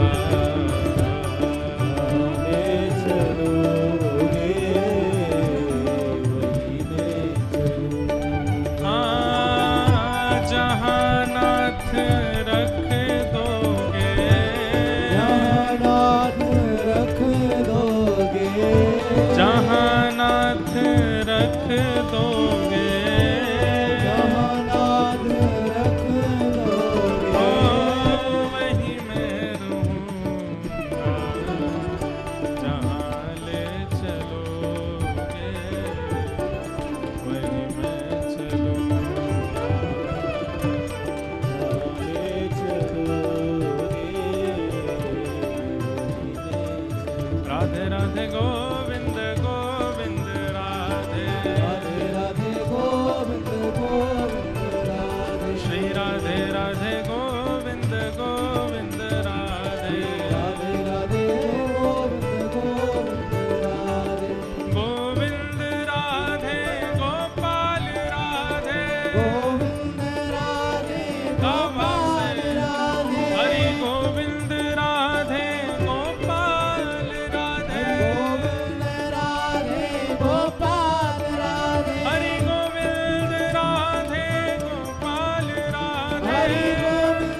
भजो राधे राधे गोविंद गोविंद राधे राधे राधे गोविंद गोविंद राधे राधे गोविंद गोविंद राधे राधे राधे गोविंद गोविंद हरि राधे राधे गोविंद गोविंद राधे राधे राधे गोविंद गोविंद ओ हरि राधे राधे गोविंद गोविंद राधे राधे राधे गोविंद गोविंद हरि गोविंद राधे गोपाल राधे गोविंद राधे गोपाल हरि गोविंद राधे गोपाल राधे गोविंद राधे गोपाल हरि गोविंद राधे गोपाल राधे गोविंद राधे गोपाल राधे हरि गोविंद राधे गोपाल हरि राधे गोविंद राधे गोपाल राधे हरि गोविंद राधे गोपाल राधे गोविंद राधे गोपाल राधे हरि गोविंद राधे गोपाल हरि राधे गोविंद राधे गोपाल हे भजो राधे राधे गोविंद गोविंद राधे राधे राधे गोविंद गोविंद हरि राधे राधे गोविंद गोविंद राधे राधे राधे गोविंद गोविंद भजो राधे राधे गोविंद गोविंद राधे राधे राधे गोविंद गोविंद हरि राधे राधे गोविंद गोविंद राधे राधे राधे गोविंद जय जय श्री राम जय जय श्री राम जय जय श्री राम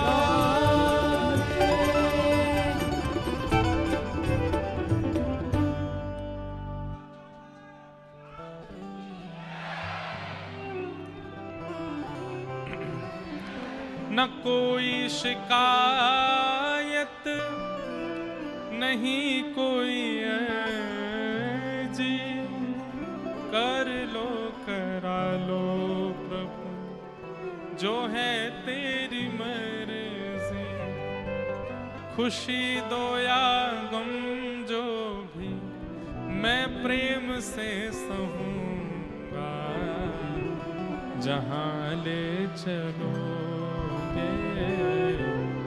वही मैं चलूं।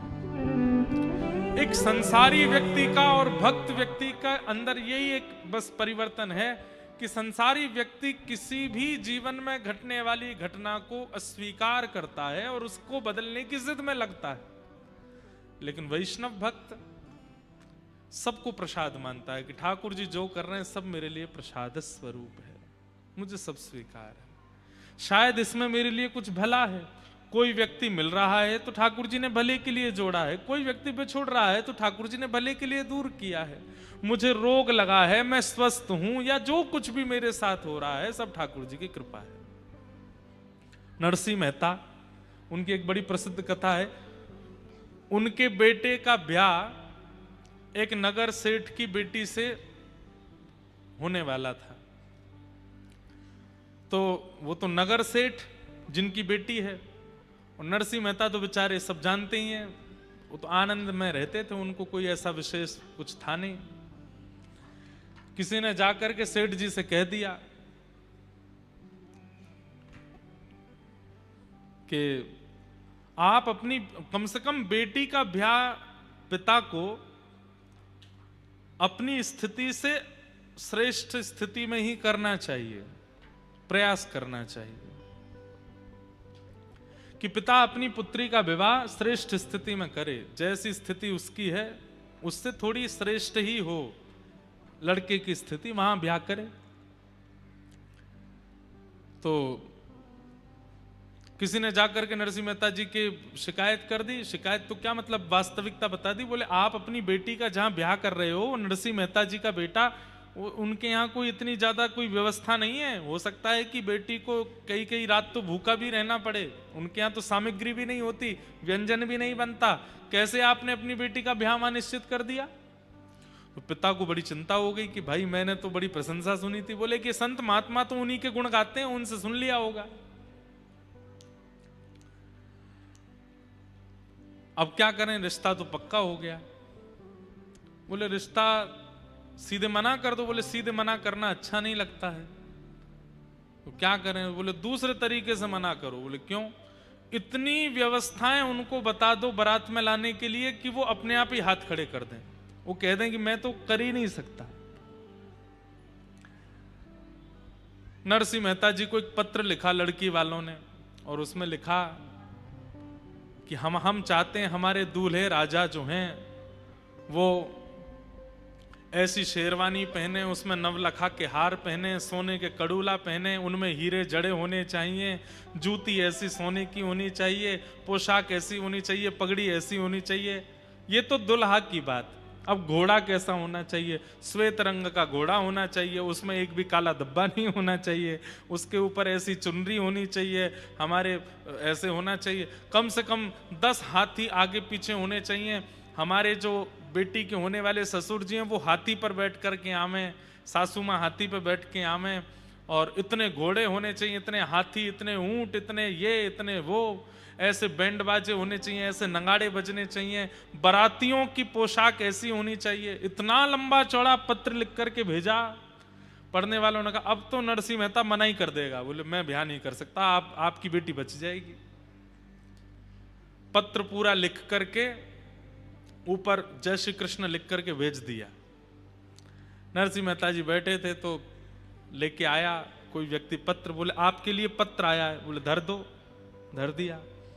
पत्र उठा करके देखा तो उस पर सबसे ऊपर ही लिखा था जय श्री कृष्ण। नरसिंह मेहता बोले ये मेरा पत्र नहीं है भाई, इस पर ठाकुर जी का नाम लिखा है, तो ठाकुर जी का पत्र, दूसरे का पत्र मैं पढ़ता नहीं, ये तो ठाकुर जी का पत्र है।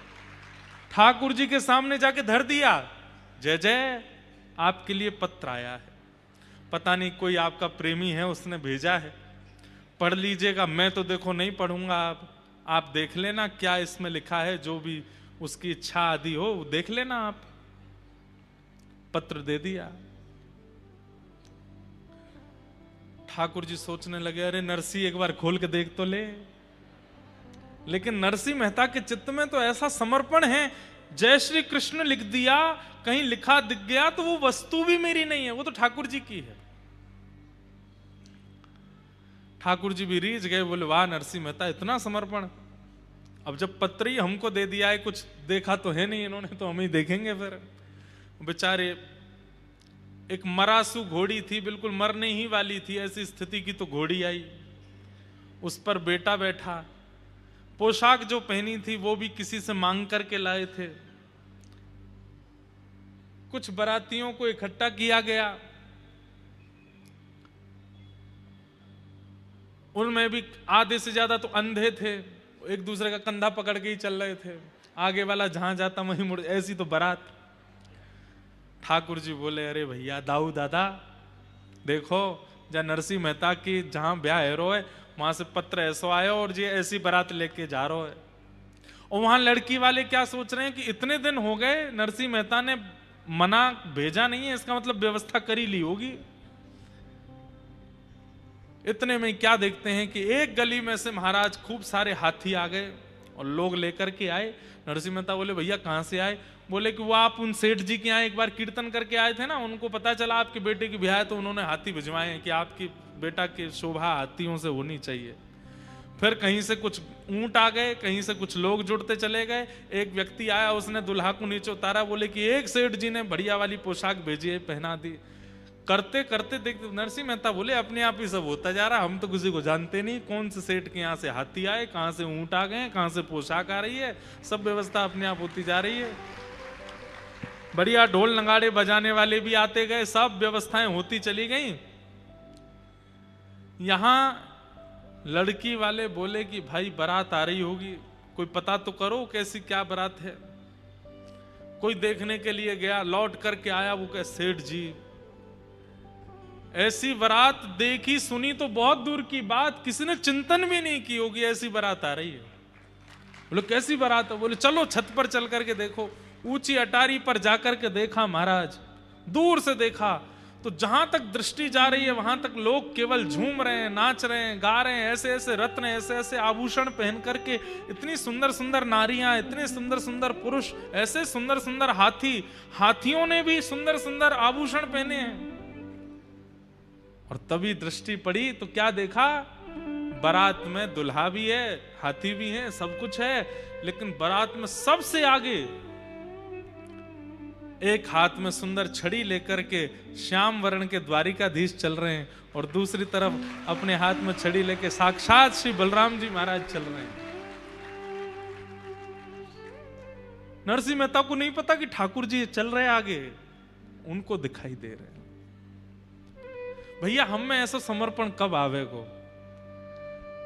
हम ये नहीं कहते कि भाई आप इस कथा को सुनने के बाद, इस बात को सुनने के बाद में जानबूझ करके ऐसा कुछ करो कि घर पे कोई पत्र आया था तो वो जरूरी आपने धर दिया ठाकुर जी के सामने, महाराज जी बता के गए थे कथा में।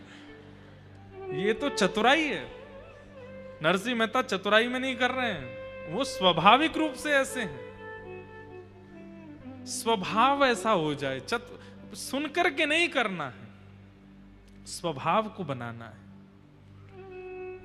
आजकल ऐसा होता है कि कथा सुनने के बाद में, सत्संग सुनने के बाद में व्यक्ति सुनी हुई चीजों को करने का प्रयास करता, अच्छी बात है, पर वो क्रिया शरीर में नहीं आनी चाहिए, वो आपके स्वभाव में आनी चाहिए, वो आपके विचार में आनी चाहिए।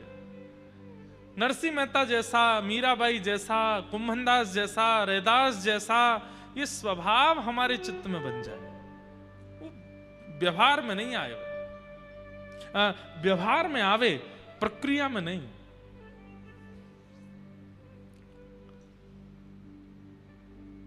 तापत्रय विनाशाय, जीवन में तो हर प्रकार की परिस्थिति ठाकुर जी देते हैं, लेकिन उस परिस्थिति में आपका रिएक्शन एक्शन क्या होता है उसको ठाकुर जी देखते हैं। इसलिए उस समय सावधान रहो। और विशेष रूप से जब विपरीत परिस्थिति आती है, जो आप नहीं चाहते वो जीवन में जब आता है, उस समय तो जितना हो सके धैर्य रखिए। बंधुओं, ये कथा, ये सत्संग, ये मैं फिर कह रहा हूं, ये उसी स्थिति की प्रैक्टिस कराई जा रही है।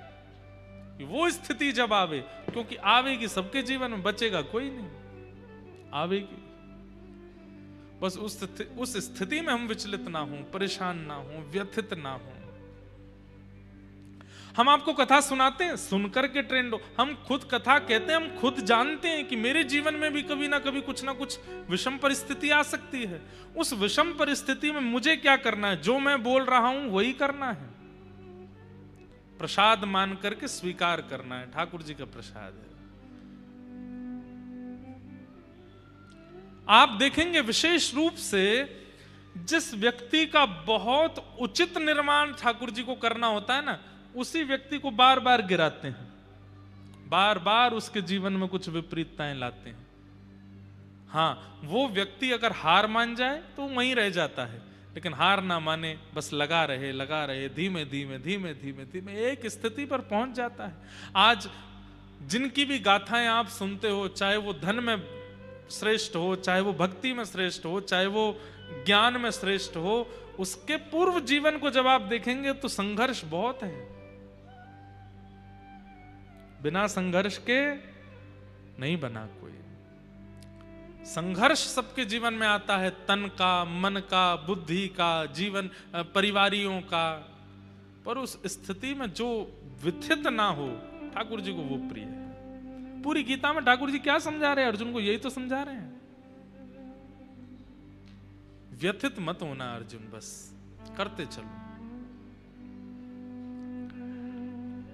ऐसे श्री कृष्ण को हम बारंबार प्रणाम करते हैं, जिनके 3 रूप हैं, 3 गुण हैं और 3 प्रकार के दुखों से जो मुक्त करते हैं।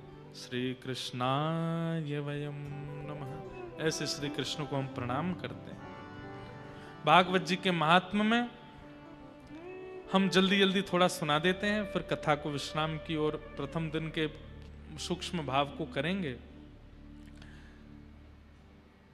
88,000 सौनकादि ऋषियों ने सूत जी महाराज से पूछा, भगवान इस कलिकाल में भगवत प्राप्ति का साधन क्या है? 10, 15, 20 मिनट थोड़ा और शांति से सुनिए। आज बहुत देर से लोग बैठे हैं, हमें पता है थोड़ा विलंब तो हुआ है, लेकिन पहले दिन थोड़ी हमको छुट्टी सी दे दो, हमें कहने दो थोड़ी देर तक। कल से हम समय से कथा का विश्राम। वैसे एक बात बोलें, कथा तो उसी दिन श्रेष्ठ मानो कि जिस दिन समय पार करके आगे तक चलती रहे। मैं भी बैठा रहूं, आप भी बैठे रहो, पता ही ना चले कि समय कब निकल गया। समझो कि उस दिन ठाकुर जी आए कथा में। तो सौनकादि ऋषियों ने सूत जी महाराज से पूछा कि भगवान, भगवत प्राप्ति का कलिकाल में साधन क्या है? श्रेयसां यद भवेत् श्रेय पावनानां च पावनम् कृष्ण प्राप्ति करम सस्वत साधनम तद्वदाधुना। बहुत ध्यान से सुनिएगा। श्रेष्ठ से श्रेष्ठ, पवित्र से पवित्र भगवत प्राप्ति का साधन हमें बताइए। इस कलिकाल में कैसे मिलेंगे ठाकुर जी? ये प्रश्न किन्होंने किया? 88,000 सौनकादि ऋषियों ने सूत जी से किया।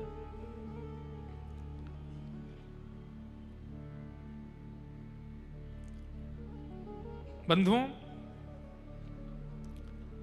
आचार्यों से प्रश्न अपने कल्याण का ही पूछना चाहिए। मेरा कल्याण कैसे होगा? धन कमा के होगा, ऐश्वर्य कमा के होगा, घर बना के होगा, सब सेटल करके होगा? कल्याण होगा कैसे? उद्धार होगा कैसे?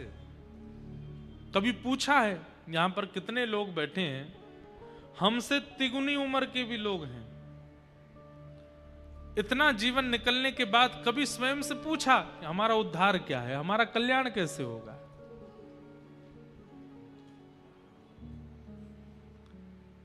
अपने कल्याण का साधन स्वयं से पूछिए।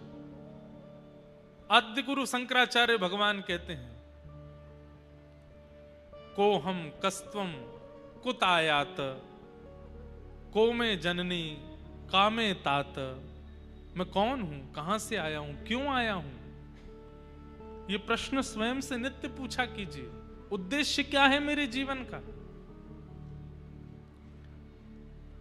धन कमाना उद्देश्य है तो दुनिया में बहुत लोग धन कमाते हैं। सुत दारा और लक्ष्मी पापी के भी होए, पापी भी धन कमाते हैं। यश कमाना अगर जीवन का उद्देश्य होता है तो रावण का यश, प्रभु श्री राम के प्रादुर्भाव के समय रावण का यश ज्यादा था। यश कमाना भी उद्देश्य नहीं हो सकता। उद्देश्य क्या है? स्वयं से पूछिए।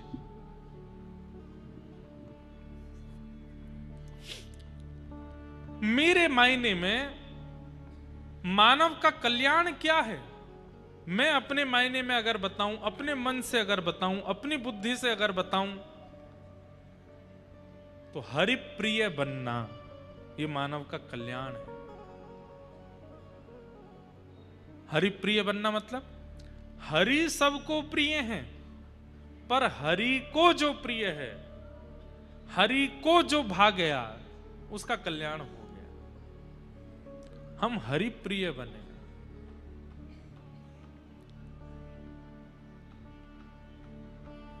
यही कल्याण का साधन है।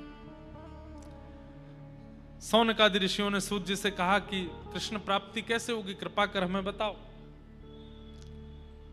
तब सूत जी महाराज कहते हैं, कालव्याल मुखाग्रास त्रास निर्णास हेतवे श्रीमद् भागवतम शास्त्रम कलौ कीरेण भाषितम्। काल रूपी व्याल के मुख में, व्याल कहते हैं सर्प को, काल रूपी सर्प के मुख में हम आप सब लोग उसके ग्रास यानी कि भोजन बन करके बैठे हैं। जब काल चाहेगा तब हमको स्वीकार करके हमें नष्ट कर सकता है। वो नष्ट करे उससे पहले पहले भागवत जी का आश्रय ले लेना चाहिए, उसी से भगवत प्राप्ति होगी। काल का कोई भरोसा तो है नहीं, किसी के जीवन का कोई भरोसा तो है नहीं, ना मेरा भरोसा है ना आपका। आज पहले दिन की कथा आप सौभाग्य से सुन रहे हो, कल की सुन पाओगे नहीं पता हमको। मैं आज कथा कह रहा हूं, कल भी सुना पाऊंगा, इसका सब जानते हैं इस बात को, तो पूरा विश्व जानता है कि हमारे अगले क्षण का भी पता नहीं है। वही बात यहां कह रहे हैं कि काल रूपी सर्प अपना मुंह खोल करके बैठा है और उसका भोजन हम हैं। वो जब चाहे हम में से किसी को भी उठा सकता है। वो उठावे उससे पहले भागवत जी का आश्रय ले लो और भागवत जी में बताए गए मार्ग पर चल करके भगवत प्राप्ति कर लो। भागवत का मतलब क्या है? भगवतः प्रोक्तः उपाया आत्मलब्धये। ठाकुर जी स्वयं कहते हैं जिस मार्ग से मेरी प्राप्ति होती है वही भागवत है। जिन उपायों से मेरी प्राप्ति होगी जीवात्मा को वही भागवत है। बस उसका पालन करे, केवल सुने ना, केवल बैठे ना, केवल समय ना बर्बाद करे, केवल टाइम पास ना करे। सुने तत्श्रवण प्रपठन विचारण परो भक्त्या विमुच्चे नर।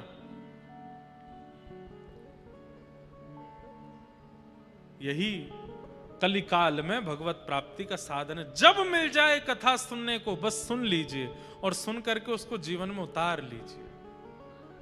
बंधुओं एक बात और बताएं, मान लीजिए कि कोई आचार्य चरण या कोई कथा वक्ता कोई बात कहते हैं कि भाई ऐसा ऐसा जीवन होना चाहिए, आप बोलो मेरी लाइफ में तो ये संभव ही नहीं है, कभी नहीं आ पाएगा वो गुण आपके अंदर। लेकिन चाहे कितना कठिन नियम वो बता दें, कितनी कठिन परिस्थिति वो बता दें, आपने मन में विश्वास कर लिया कि ये मुझे जीवन में लाना है,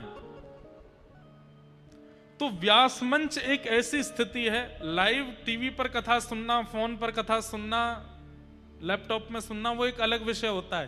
पंडाल में बैठ करके सुनने का मतलब पता है?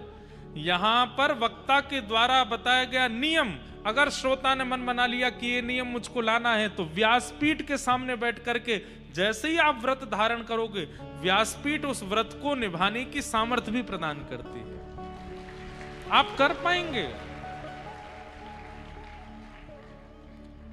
यहां बैठकर के नियम धारण हो सकता है, फोन पर, मोबाइल पर, घर पर बैठ करके आप कथा सुन सकते हो, पर यहां बैठ करके व्यासपीठ के सन्मुख बैठ करके, व्यासपीठ का तात्पर्य क्या है? इससे बढ़िया तो मैं घर में, हमारे नीचे हॉल है, वहीं पर व्यासपीठ लगा लिया करूं और जिनको कथा करानी उनसे कहूं घर पे लगा लो टीवी, यहीं से लाइव आ जाया करूंगा, रोज सुन लो। पर हम वक्ता को अपने नगर में बुलाते हैं, व्यवस्था करते हैं, भागवत जी की शोभा यात्रा लेकर के आते हैं, अनुष्ठान में ब्राह्मणों को बैठाते हैं, पूजन करके, व्यास का तिलक करके, माला पहना करके तब व्यास मंच उनको सौंपते हैं। कुछ तो प्रभाव होता होगा इस पंडाल का, इस व्यासपीठ का। यही प्रभाव है कि यहां व्यासपीठ का दर्शन करते हुए जब आप कथा सुनते हैं, जो आप संकल्प लेंगे, जो आप नियम धारण करेंगे, जो आप प्रण लेंगे, जो आप व्रत ले लेंगे, और जगहों पर या और स्थिति में करना दुर्गम हो सकता है, यहां सामर्थ्य भी मिल जाएगी, कर लोगे आप। इसलिए व्यासपीठ के सन्मुख बैठ करके सुनना ही बहुत बड़े सौभाग्य की बात है।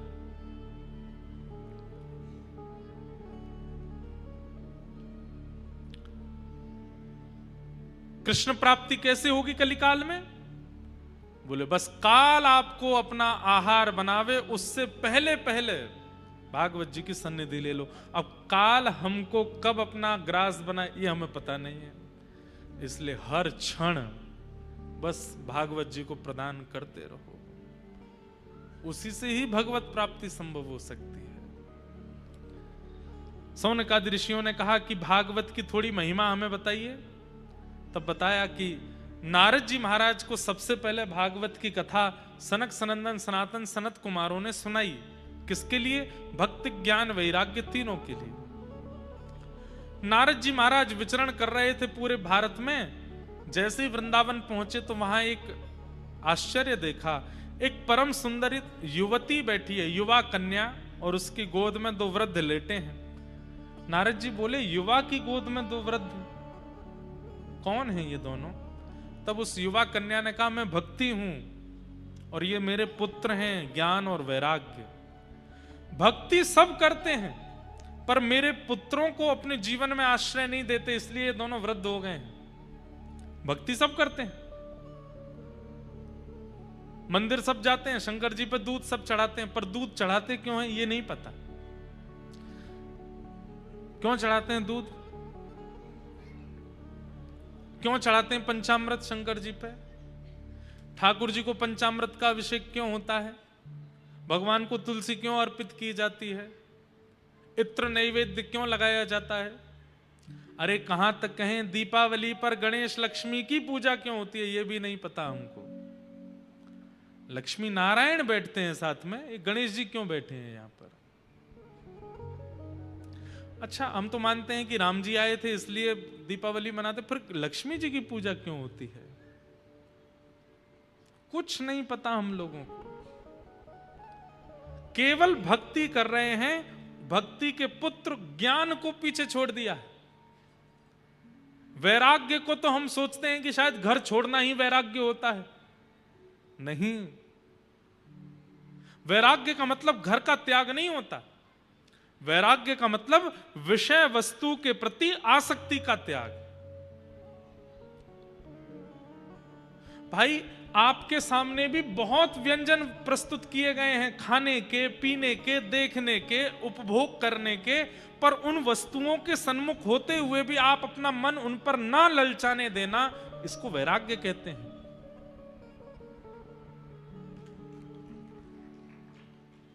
बात समझ आए तो ही ताली बजाना, नहीं तो नहीं। नहीं नहीं, हम ताली बजवाने के लिए नहीं बोल रहे, बात समझ आए तो ही। और ताली क्यों बजानी है? ताली इसलिए बजानी, ओहो ये बात तो मेरे मन में बैठ गई तो ताली बजाओ, नहीं बैठी तो नहीं बजाओ।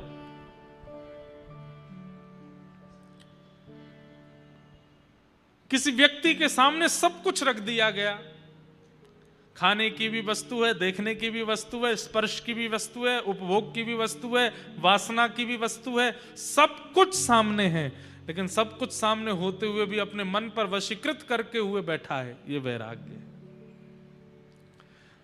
कई बच्चे आते हैं कथा में और वो उन बच्चों से जब पर्सनली मिलो तो वो लोग कहते, मैं कहता हूं अच्छा कुछ गलत तो नहीं करते यूनिवर्सिटी कॉलेज में? नहीं महाराज जी हम तो नहीं करते। सही सी बताओ, कसम है तुमको। रोज तो नहीं करते महाराज जी, पर क्या बताएं, संगत ऐसी मिल जाती है ना, कभी कभी कोई पार्टी हो जाती है, कभी रात में कुछ होता है, कभी स्कूल कॉलेज में यूनिवर्सिटी में कोई फेस्टिवल हो जाता है, तो महाराज जी अब 100 बच्चे करें हम नहीं करें तो फिर दिक्कत होती है, इसलिए उनके साथ कर थोड़ा बहुत कर देते हैं। यहीं तो आप फिसल गए। भाई, हम मानवों पे नाटक करना बहुत अच्छा आता है। हम लोग नाटक करने में इतने निपुण हैं कि एक्टर्स को भी फेल कर सकते हैं हम, पर वो सारे नाटक हमारे वहीं होते हैं जहां हमारी इच्छा होगी। जहां हमारी इच्छा नहीं है वहां हम लोग ऐसे दीन दुखियारे बन जाते हैं कि अरे क्या बताएं इन लोगों के बीच में हमको करना पड़ गया। नहीं, विषय वस्तु असंख्य प्रकट हो जाए सामने, लेकिन आपका मन विचलित ना हो, इसको वैराग्य कहते हैं। हम ऑस्ट्रेलिया भी जाते हैं, हम अमेरिका भी जाते हैं, हम कथा करने के लिए इंग्लैंड भी जाते हैं, हम कथा करने सारे जहां पर विषय वस्तु चुटकियों में मिलती है वहां जाते हैं। पर वहां जाकर के भी अगर विषयों का प्रभाव हमारे ऊपर हो गया तो हम काय बात के कथा वक्ता। हमको लोग बड़ी गाड़ियों में भी बैठाते हैं, हमको लोग चार्टर हवाई जहाज में भी बैठाते हैं, हमको हेलीकॉप्टर में भी बैठाते हैं, लेकिन इन विषय वस्तुओं का भी प्रभाव यदि जीवन पर हो गया तो हम काय बात के वक्ता। हर परिस्थिति में जाइए, पर उस परिस्थिति को अपने ऊपर आने मत दीजिए, हावी मत होने दीजिए, इसी को वैराग्य कहते हैं। और क्षमा कीजिएगा, भक्ति जीवन में है लेकिन वैराग्य नहीं है, भक्ति जीवन में है, ज्ञान नहीं है, तो भक्ति प्रसन्न नहीं रह पाएगी, क्योंकि उसके पुत्र हैं दोनों, और बिना पुत्र के मां खुश कैसे रहे। श्रीमद् भागवत उचित ज्ञान और उचित वैराग्य पुष्ट करती है जीवन में।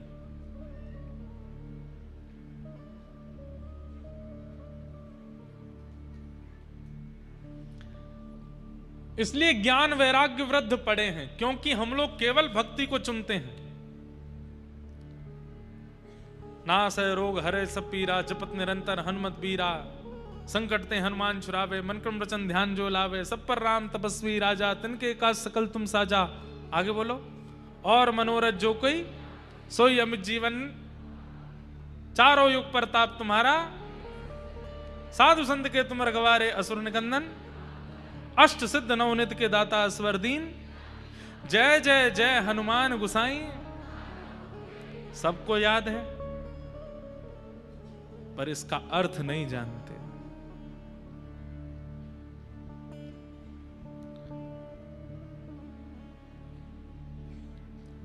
श्री गुरु चरण सरोज रज, निज मन मुकुर सुधार। इसका स्पष्ट अर्थ अगर कोई मंच पे आके बता दे, 20 रुपए दूंगा मैं उसको।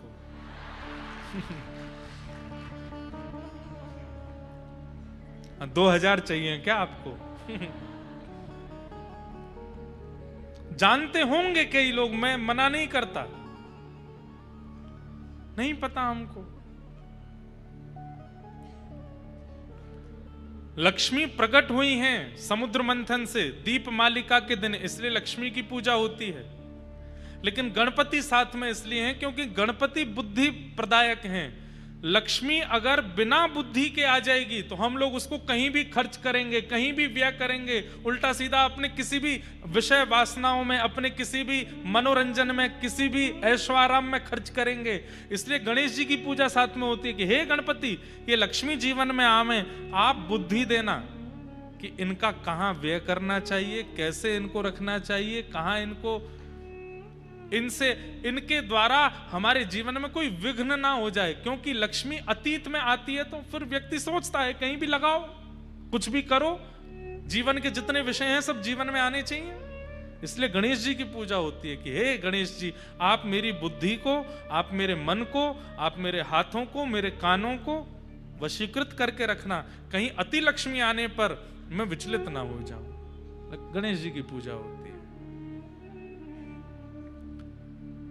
बिना ज्ञान के, बिना वैराग्य के अगर आप भक्ति मार्ग चुनेंगे, भक्ति प्रसन्न नहीं रह पाएगी। इसलिए वो ज्ञान नहीं चाहते हम जो रावण के पास है, वो वैराग्य नहीं चाहते हम जो जड़ भरत को हुआ है। हमें वो ज्ञान और वो वैराग्य चाहिए जो व्रज की गोपियों के पास है। वैराग्य है तो ऐसा है कि 6 किलोमीटर दूर मथुरा में कृष्ण हैं, फिर भी मिलने नहीं जाती हैं। और ज्ञान है तो ऐसा है कि वृष्णि नाम प्रवरो मंत्री, कृष्णस्य दैतस् सखा, शिष्यो बृहस्पतिर साक्षात उद्धव, बृहस्पति का शिष्य, जिसकी लच्छेदार वाणी जब निकलती है तो श्री कृष्ण भी सुनते हैं। उस उद्धव को 6 महीने तक बोलने नहीं दिया ब्रज की गोपियों ने। ज्ञान हो तो ऐसा, वैराग्य हो तो ऐसा, त्याग हो तो ऐसा कि अपने प्राण प्रिय श्री कृष्ण को, अगर विश्व उद्धार करने के लिए श्री कृष्ण का मथुरा जाना जरूरी है तो गोपियां अपने प्राण श्री कृष्ण का त्याग कर देती हैं। भगवान श्री कृष्ण अपनी इच्छा से मथुरा नहीं गए, गोपियों ने भेजा है हमारे उद्धार, हमारे कल्याण के लिए। जब अक्रूर जी ने कह दिया कि अगर कृष्ण केवल वृंदावन में रहेंगे तो आपका उद्धार होगा, लेकिन ये यहां से निकल के बाहर जाएंगे तो पूरे ब्रह्मांड का कल्याण होगा, तब गोपियों ने कहा ठीक है, अगर हमारे प्राणों के हमसे दूर जाने से विश्व का कल्याण होता है तो ले जाओ। कृष्ण नहीं गए हैं, गोपियों ने भेजा है कृष्ण को, जाइए गीता का ज्ञान प्रवाह कीजिए, जाइए उद्धव गीता को प्रकट कीजिए, जाइए अपने ब्रह्म ज्ञान से पूरे विश्व का कल्याण कर दीजिए। नहीं तो गोपियां अगर आंख भर के ठाकुर जी को देख लेती और कहती खबरदार वृंदावन से एक पैर भी बाहर आगे रखा तो।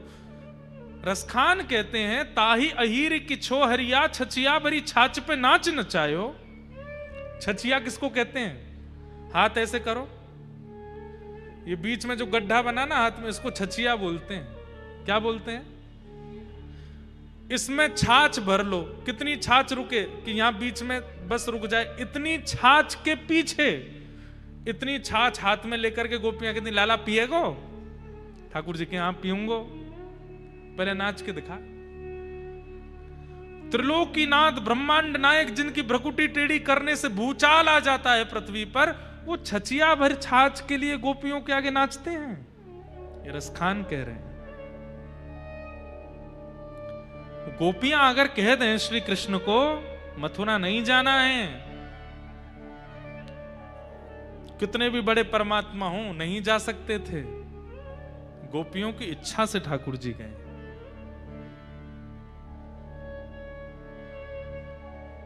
विषय बहुत विस्तृत हो जाएगा, पर भक्ति हो, ज्ञान हो, वैराग्य हो, यथा ब्रज गोपिका नाम, जैसी ब्रज की गोपियों का है। गोबर थापती हैं, लेकिन गोबर थापते थापते भी कहती है न खलु गोपिका नंदनो भवान अखिल देहि नाम अंतरात्म दृक्। कन्हैया, हम जानती हैं तुम नंद जी के लाला नहीं हो, तुम यशोदा के लाला नहीं हो। ठाकुर जी डर गए, इनको पता तो नहीं चल गई कि मैं कहीं वसुदेव और देवकी को लाला हूं। गोपियां ठाकुर जी बोले तो फिर मैं कौन को लाला हूं? गोपी बोली अखिल देहि नाम अंतरात्म दृक्, पूरे ब्रह्मांड के समस्त जीवात्माओं के चित्त में रहने वाला वो परम तत्व परमात्मा तुम ही हो, हम जानती। ठाकुर जी बोले इनको तो पता है कि मैं परमात्मा हूं, इनको तो पता है कि मैं ईश्वर हूं, फिर भी मेरे साथ ऐसी बाल लीला कर रही है। ठाकुर जी तो गोपियां बोली नाटक करना आप पे ही आता है क्या? हम पे भी आता है। अगर आप बालक बने हो तो हम भी आपके साथ बाल भावी रखते हैं, बाकी जानती हम सब हैं कि आप कौन हो। अद्भुत है। तो इसलिए भक्ति में ज्ञान और वैराग्य दोनों चाहिए, पर कितने? अति ज्ञान भी नहीं, अति वैराग्य भी नहीं, केवल उतना ही जितना भागवत जी में है। ज्ञान कितना चाहिए कि सही गलत की पहचान, और वैराग्य कितना चाहिए कि सामने कोई भी विषय वस्तु आ जाए मन विचलित ना हो, इतना वैराग्य। बस इसके सहित जब भक्ति में आएंगे ठाकुर जी मिल जाएंगे। तब भक्ति ज्ञान वैराग्य के वर्धन के लिए नारद जी महाराज ने भागवत की कथा कराई। किसने की? सनक सनंदन सनातन सनत कुमारों ने। उस कथा में आते ही भक्ति ज्ञान वैराग्य दोनों पुष्ट हो गए, और श्रीमद् भागवत जी की कथा से ज्ञान वैराग्य की पुष्टि हुई। आत्मदेव नाम के ब्राह्मण थे, धुंधुकारी उनका एक पुत्र था, महान दुष्ट था। उसके दूषित कृत्यों के कारण